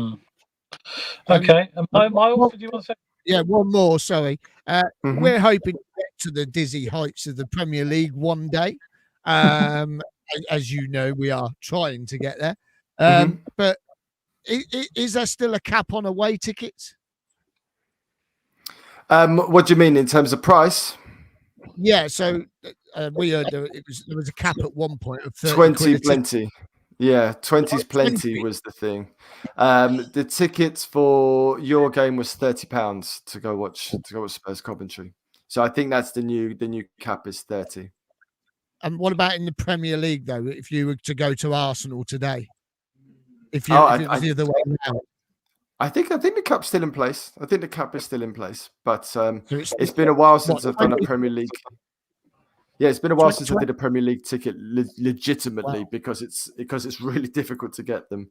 But there was 20's plenty campaign, but I think it's probably gone up to about 30 now. Wow. No, it's all right. The reason I ask is because we go to QPR and places like that and we're paying like 38 quid or Leeds last season was 48 quid. Wow. Okay. Championship football. They've reduced it this year. It's 31, I think. But you know, that's good to know. Even if we don't get to the Premier League and some other clubs are watching today, then you get to Premier League, guys. It's going to be 30 quid. Happy days. Love it. My neighbour's a Watford fan, and obviously they have been a yo-yo club the last few seasons. And every time he comes up, he doesn't enjoy coming up to the Premier League. He enjoys the chase. He enjoys like the chase of getting there. But then when they're there, he's not very happy with it. We just want to get our own back on Man United. That's all we want to do. Yeah, and I hope you do. Brilliant. I just been looking at some of the comments, and there's a Ronnie following, and he's put that if we get a corner, we're going to score. So are you really bad at? Our goalkeeper is terrible at corners. I like Vicario very much. He's an excellent shot stopper. He's all right with his feet, but he's terrible at corners. So just put it right under his nose and get someone big to jump at him, and you'll be all right.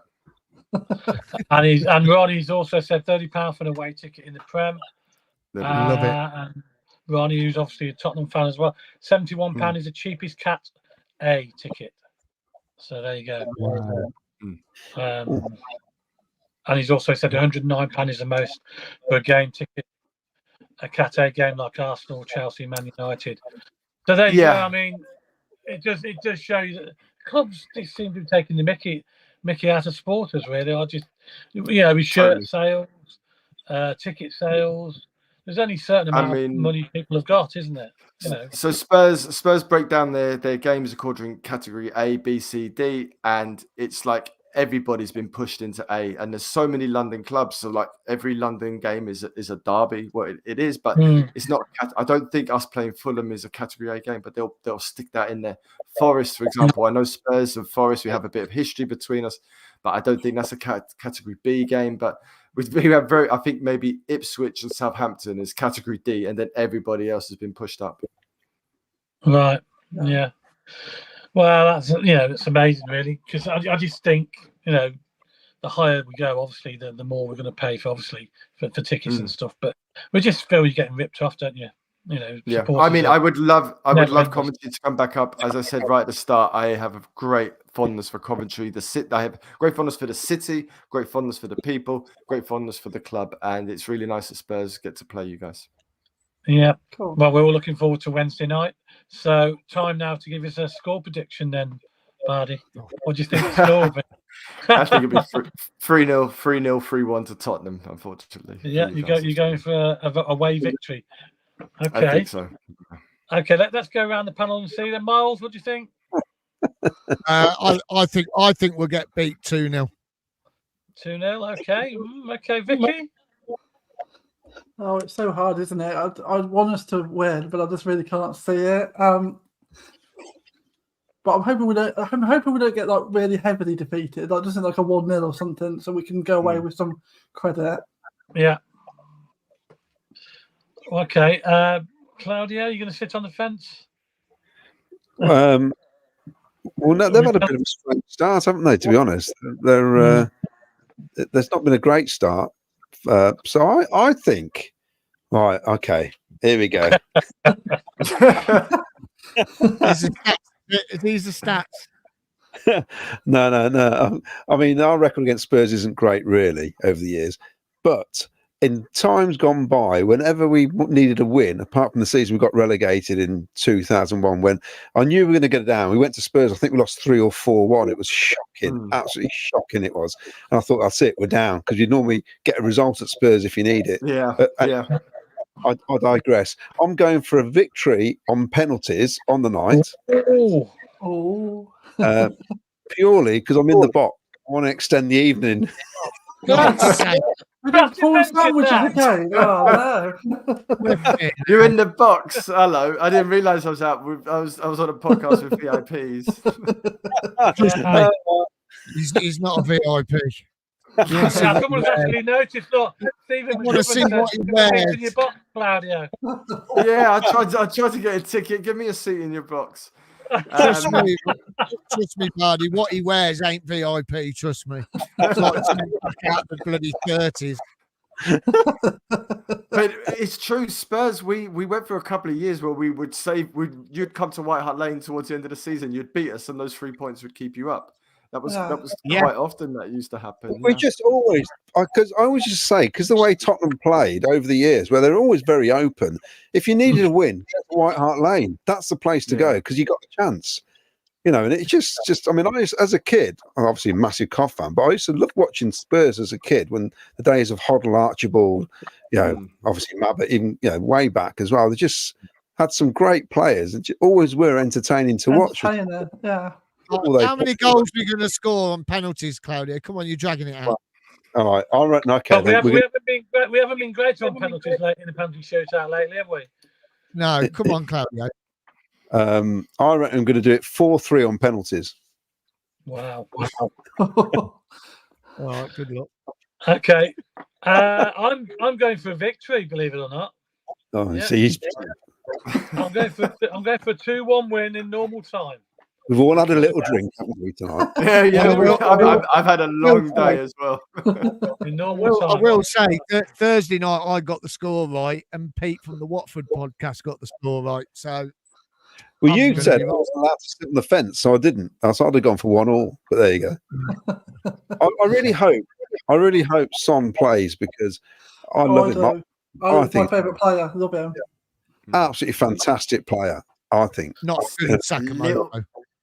I just want to see him play. Yeah, not live. I want to see him play live. He's not the same as he was a few years ago. His instinctiveness and his quickness.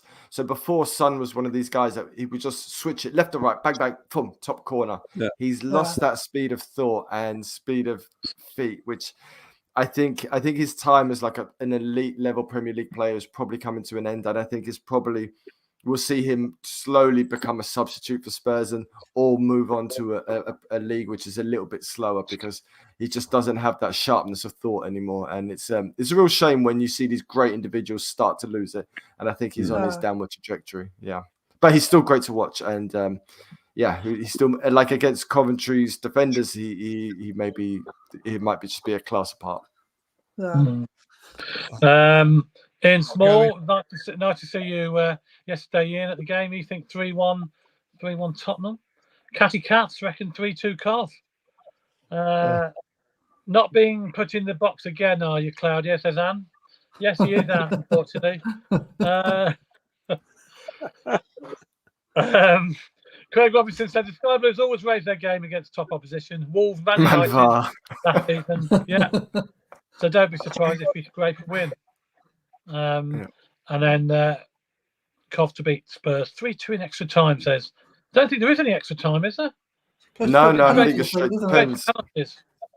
Yeah, so it depends. So and Nation Radio reckons Catty's been on the beer Have to give it I've just seen that Ronnie said that his season ticket was 1,800. He's obviously having prawn sandwiches at lunchtime and not rolling around in the mud like I am. Mark Cunningham reckons 1-0 Cov. So, no, Mark, you never know. Well, whatever it is, I hope it's a good game. I hope there's going to be plenty of goals. Normally is against Tottenham, normally entertaining, and hopefully we might see a few of the superstars maybe coming on the pitch at some stage. I hope you get to see Maddison. It'd be great for you guys to see him. Yeah, I know in Maddison what he'll want to play in that game, even if it's only 10 minutes coming on, won't he? He'll want to play. Coming back to your hometown club, it's always nice. So, but yeah, so it'd be interesting to see, and we're all looking forward to it. So, well, thanks very much, Bardi, for coming. You've been a great guest. Thanks very much for coming on. No worries. Thank you very much. All the best for the season. Yeah, and I want to wish you the best luck after Wednesday, Cheers. Obviously. Nice one. Cool. Thank you very much, everyone. Cheers, Bardi. See you later. Bye-bye. See you soon. Cheers, mate.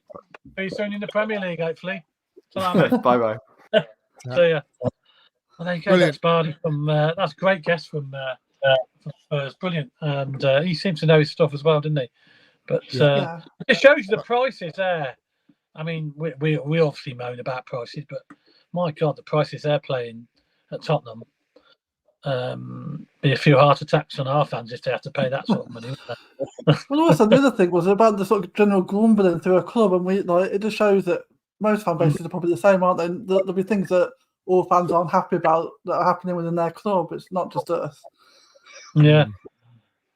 Yeah, well, they're grumbling about being fifth in the Premier League, aren't they? Yeah. It makes no sense. But I'll be miffed though if you're paying that sort of money. That's a lot of money.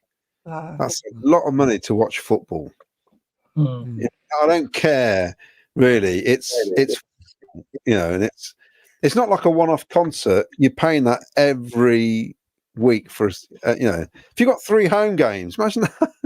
Like if you get a cup run, you got 3 home games a space of 2 weeks, and it's just a lot. Associated cost as well, isn't it? Like if you're paying like 1,100 for your season ticket, which is already a lot of money to get together, but then that's not including like the getting there, maybe a drink, a few drinks, bit of food, whatever. It's the associated match day cost as well, isn't it? I mean, you're just looking at so much money.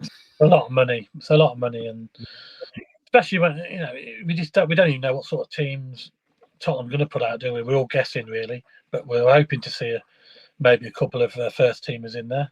Be nice to see a couple at least. I would really love to see Son live. Especially if as Bardi said, he's on his downward trajectory. It'd be nice to get the chance to see him whilst he's still the player that we know he is. Yeah, it'd be interesting. Have we got any more comments, Claudio? Claudio, do you want to do this first? Yeah, so I'll read this out, shall I? This is really tragic. Morning, everyone. I'm here to ask for everyone's help next Saturday versus Swansea. This is Tyler Hollyoak. Ty was the son of my dearest friend, David Hollyoak, and his lovely wife, Rachel Hollyoak. Sadly, Ty passed away at home recently, and his funeral was held on Thursday last week. Ty was only 17 and has been following Sky Blues home and away for the last 12 years. He was a season ticket holder, and the lad lived for CCFC. I'm hoping to get a 7 minutes applause going into the 7-minute next Saturday's match. Both his parents, his brother, and many of his friends will be there. I know it would mean a lot for them to if we could get it going. Ty really was a lovely lad and a proper City fanatic. Please make it happen, folks. They asked the club to do something, a separate thing, but they couldn't because it's the Memorial Day, so it's all set up anyway. So they just want an applause on 17 minutes, really. It is really, really lovely. Yeah.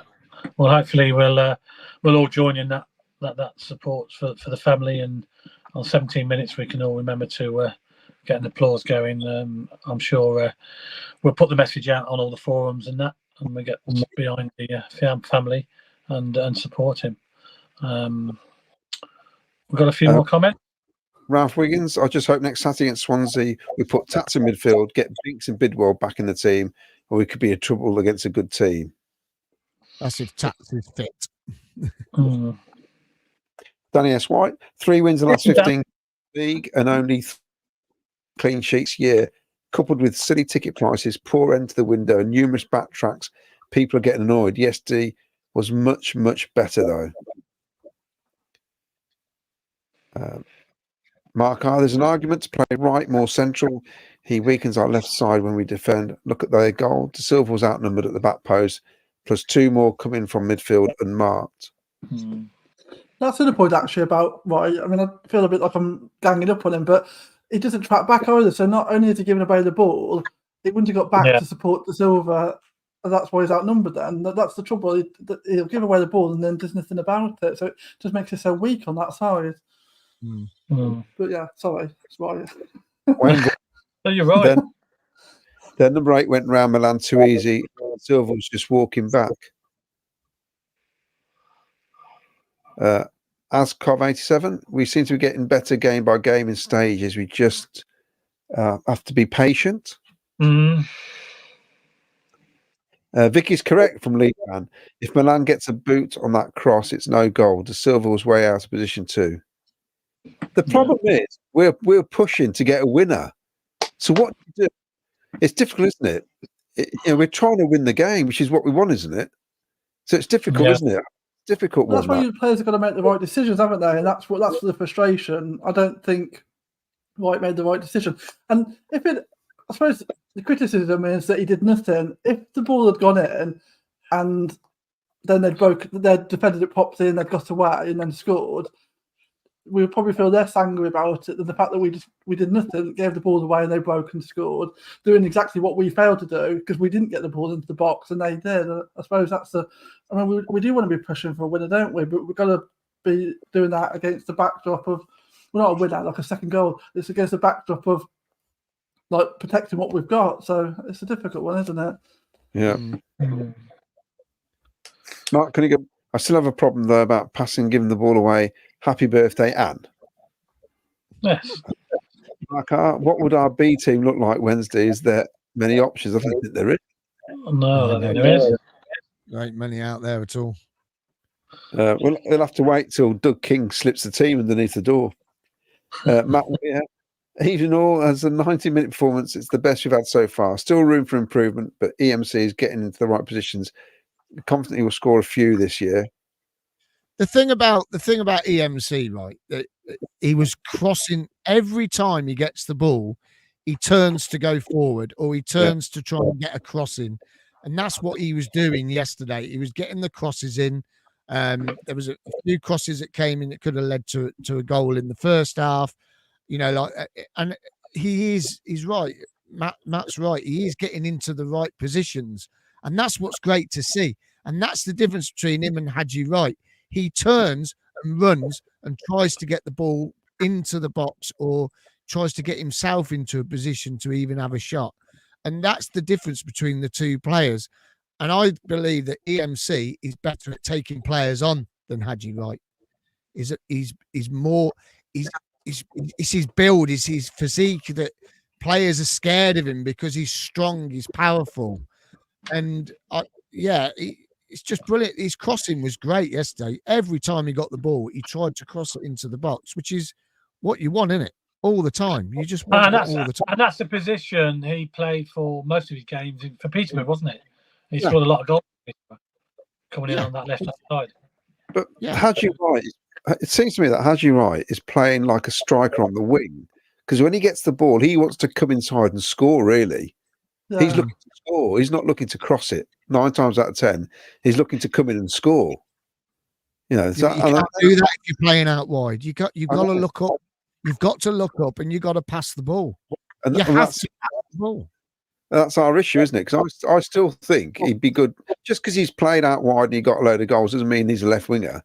To me, he's still a striker. I think he's a striker, straight down the middle. He is a striker. He is. Yeah. And join a cake. What cake? Oh, well, there's none left now, and you've eaten it all, haven't you? Yeah, you've eaten it all. Exactly. Lee Dan, Claudia, does Watford serve prawn sardines? Wow, that's the man to ask. I can't say. Graham Cockrell, do you all know your starting 11? Because I don't know yet. No, I've no clue, Graham. I've got to say, not a clue. And nor do I. No. No, definitely not.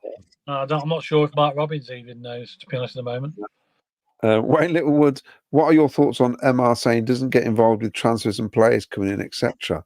He did say that, and this is interesting because the other season he said everything comes through me. Remember, we had that. Yeah. There was a load of us went to that forum at the CGR in the studios, and he said all signings go through him. That's changed, hasn't it? He gets told what's available, and then he says, "Yeah, that's all right."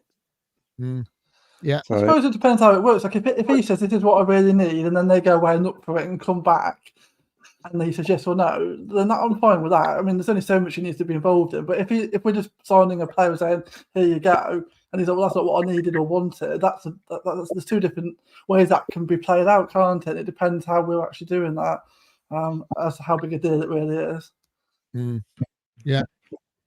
Dave McGee, Rodriguez has been injured for months. What is his problem? Weird. Is it a thigh injury? I don't know. I'm not sure. I don't know much about the guy. He hasn't really said, has he? He hasn't really said. Huh. It's a weird one. Dawn Cook, from what I see, it was the ref that wasn't letting us put Bassett on. That was interesting.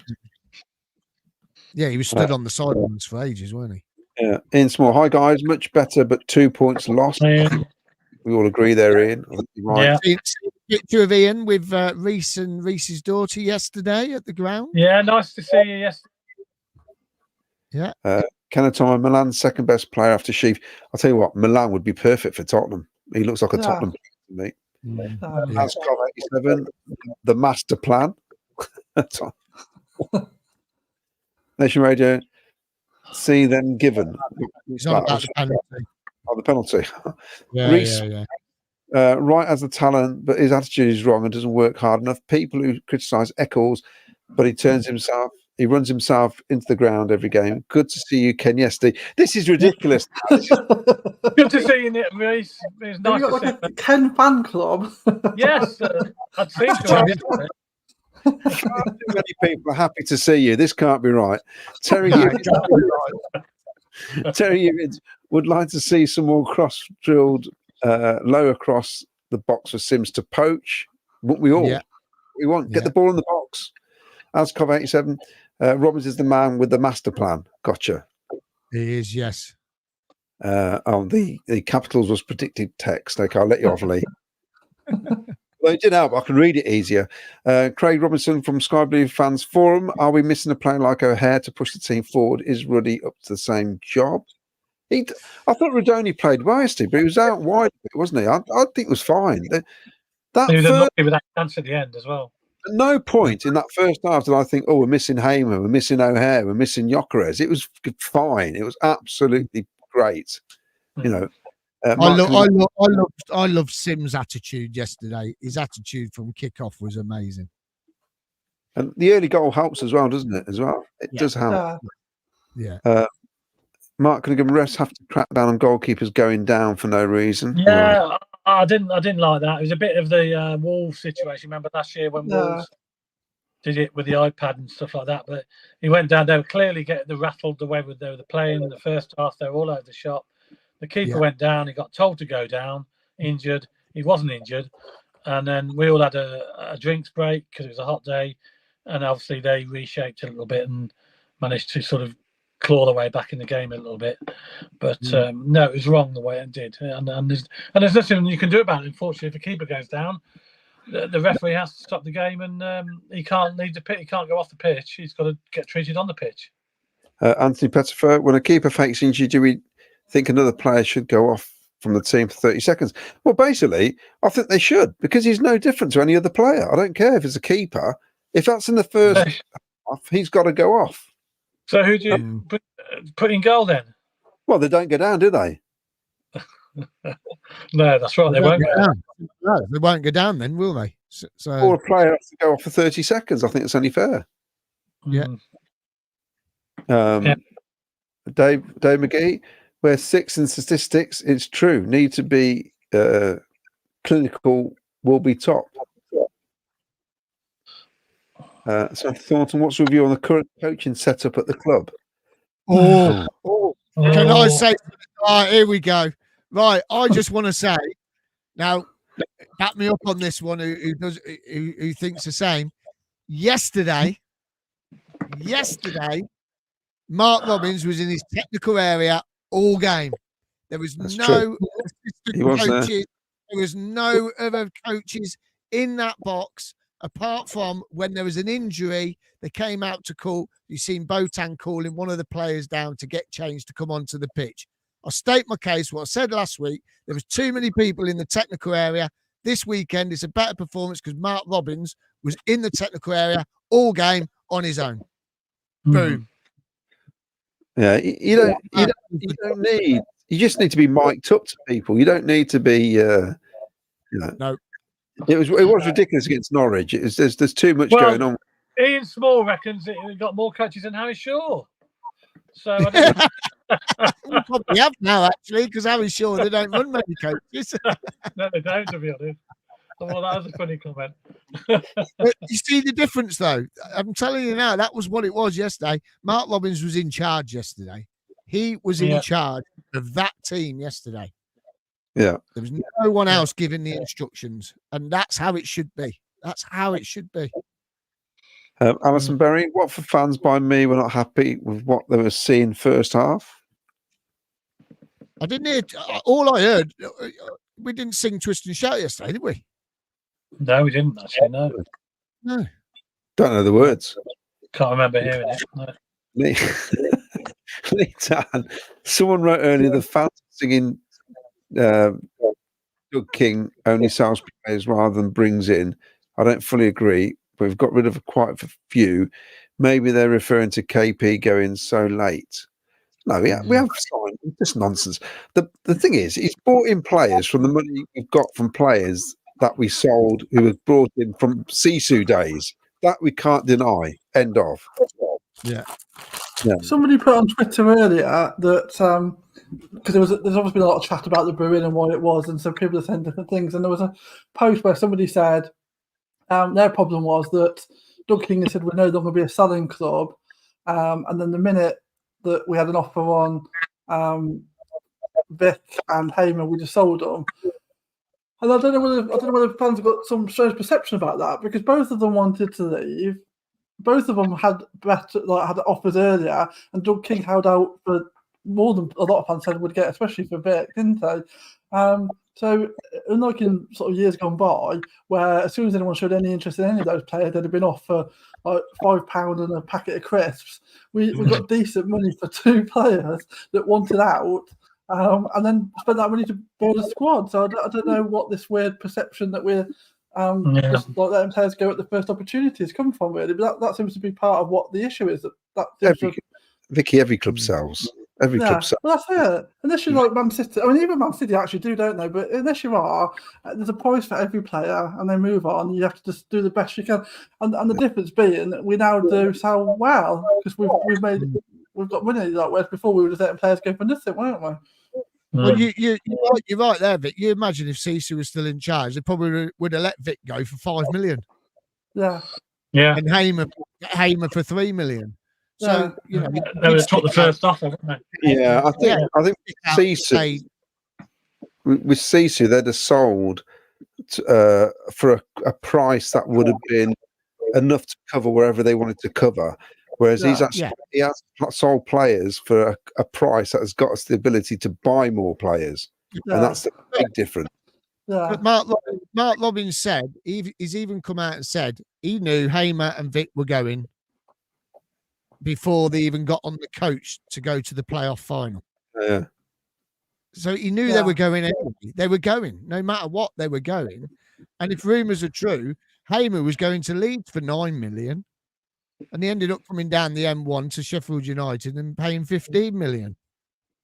So, because Doug's stuck his heels in. If it's like there was rumours that Vic was going for 15 million, but Doug stuck his heels in. Was it 21 million euros or something? So, yes, okay, we lost Casey Palmer at the last minute and we didn't fill that gap, which we thought we were. Look, I'm one of them. I was absolutely fuming that Casey went, and we didn't get anyone to replace him because it was such last minute. It's like Mark Robbins said, he's coming to the end of his contract. We got some money for him that we couldn't really turn down. Our hand was forced. Casey wanted the move, so he had to move on. Now, okay, you would have lived with Casey going for free at the end of the season because of his contract, because we signed him on a free, but we got some money for him. And as a result, yesterday, it didn't really work out for them, the move so far. So, Friday, I mean, when they got battered by Sheffield United. But, you know, yeah, I just think the only thing Doug King's gone wrong, and I believe, is these prices of tickets. That's the only thing, in my eyes, that I believe he's done wrong so far. It's the ticket pricing for this game Wednesday, yeah. Well, for kids generally, I think he's got a few things wrong about kids pricing. Yeah, generally. Awful pricing. Look at my boss last season. Said it time and time again on here. He came with his wife, his 2 kids, age 6. His 2 kids were 25 quid each for age 6. Well, you got to be looking at 10 quid. 10 quid for under 13 should be 10 quid. Under 16 to 13 should be 15 quid. 18 to 16 should be 20 quid. You know, he's got this pricing wrong for this game, charging too much for the kids. We don't mind spending the 30 quid or 37 quid. Amy's coming, Will's girlfriend. She's had to pay 33 quid because she's in that bracket of 18 to 21. So it's cost 33 quid for her. Right? That shouldn't be right. That shouldn't be 33 quid for an 18 to 21. That should be something like 22 quid or 23 or 25 quid. It shouldn't be 33 quid. You know, that's where the pricing's all wrong. What was that program? We had that program out in the out of season. We were talking about programs and prices of tickets back at Highfield Road. It was like 3 quid for under 16 or something stupid, or 4 quid or something stupid. You know, Doug King's got to, that's the only, in my eyes, that's all he's done wrong, really, is the pricing of that. And then such a things of, you know, off the field in the club shop, not got enough stock. But that ain't his fault. That's the people that are running the shop. That's down to them to get the stock out, for them to communicate with him to get the stock in. Ticketing scenario with people queuing up at the ticket office. You know, they're the sort of things he's got to try and sort out. But on the field, I don't think he's done a lot wrong apart from this pricing for this game. This game should be sold out. I don't care. This game should be sold out Wednesday night. And the annoying thing, it won't be, will it? Because people are taking people. I know several season ticket holders are not going because they're not going to pay that price, and they're going to not take their kids and pay a fortune. They're going to sit at home and watch on telly because they won't give in to Doug King and his pricing structure. Well, you could go down the pub and spend 7 quid behind the bar instead. Yeah. But this is the problem with all these games being live. You can watch all the games live, which is the problem now, isn't it? That club's face. So that's where you got to be a bit more, use a bit of logic and think, I need to drop the prices down slightly because to tempt people to come to the ground. Or, I mean, I'm going, but I could just walk down to the pub, which is like 600 yards away. They'll definitely be showing it. You know. But the thing is as well, though, is Doug's hand being forced for this game by the stadium? Because we don't own the stadium, have the club brought into force some hidden charges to police this game because it's a Premiership team, to close off the roads, to put on extra staff because it's an extra game at the CBS that wasn't in the calendar. So our Fraser group forcing his hand to put the prices up to cover the cost of what Frasers are charging him to run the ground this Wednesday. We don't know what's going on behind the scenes that's causing all this to happen. You know, it could be that because it's an extra game in the calendar for the ground. So Doug's Fraser groups have probably gone to him, right, we're going to charge you this much for the staffing because this isn't in the calendar. It's an extra game. We're probably going to we're going to pretend to pay the staff double time or time and a half. You don't know, do you? And then that ends up putting the prices up. You just don't know what's going on behind the scenes. Well, I remember Dave Bardi telling me years ago that when we didn't, because I asked him why can't we open both? Because when one goal's never opened for years. Yeah. And he says to open that one side of the stadium will cost the club 10 grand. Yeah.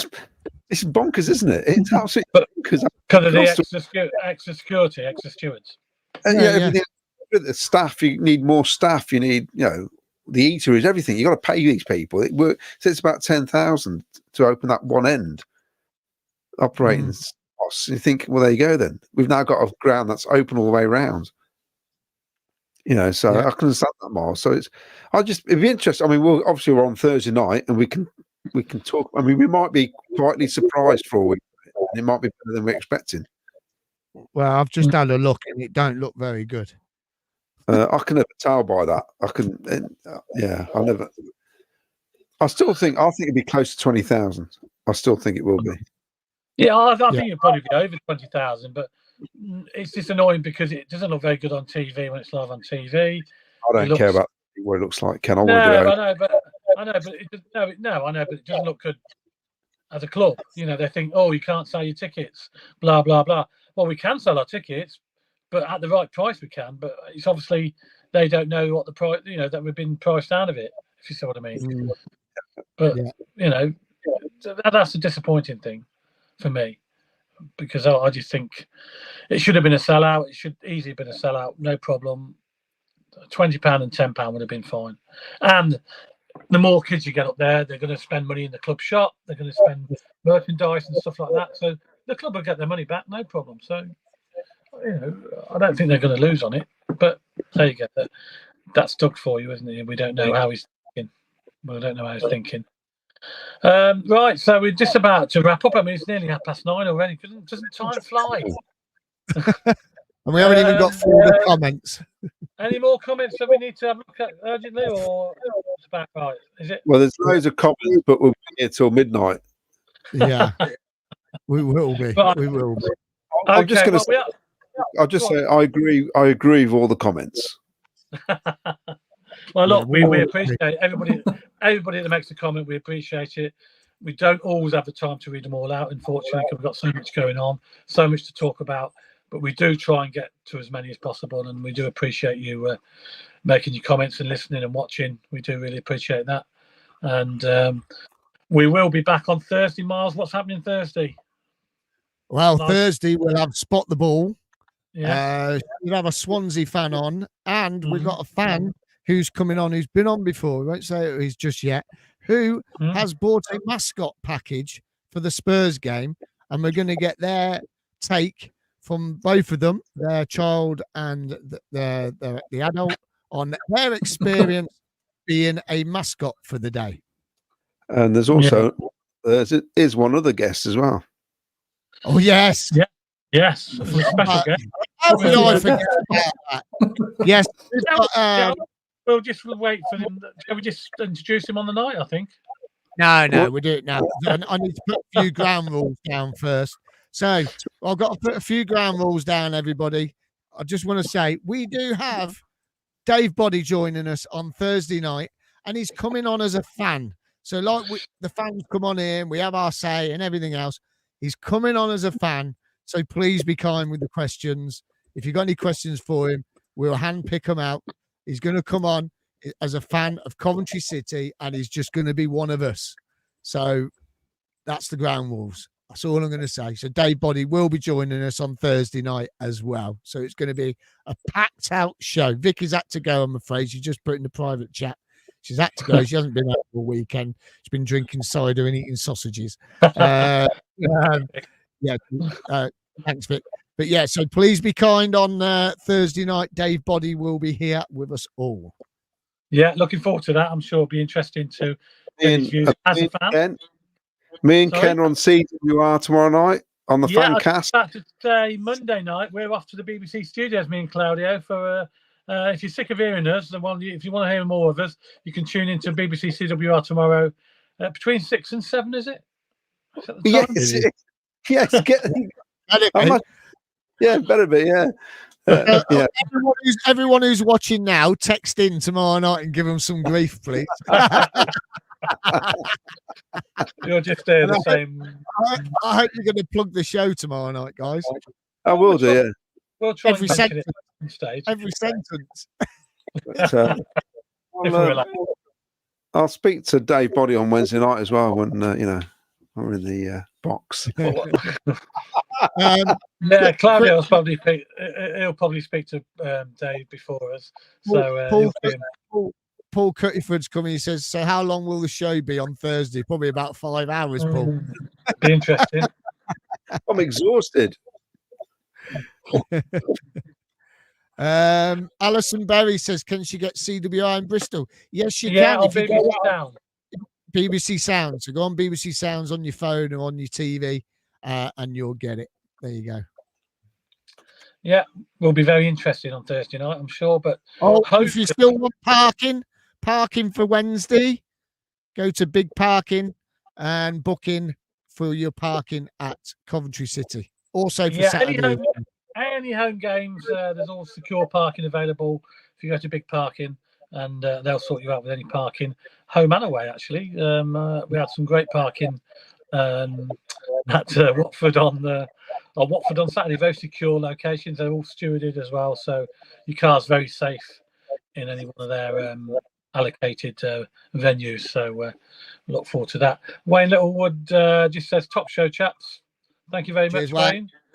And thank you very much for everybody who messaged in. Sorry if we didn't read your message out. I said we had so much talk to go through, and it was a great guest from Tottenham as well. So it was a great insight into Tottenham and the prices that they pay compared to ours. So there you go. Just shows you. Let's hope we're in the hat after Wednesday. We could be in the hat for the next round if we beat Tottenham. It'd be nice to beat them and get into that hat, wouldn't it, for the next round? But we'll all have to wait and see what Mark Robbins does with the team and what sort of team we put out. But in the meantime, let's hope we do get a good result on Wednesday night, and we'll be all back on Thursday for the live show. So join us then for our reaction. So it's a very good night from us all, and a big play up Sky Blues. Play up Sky Blues.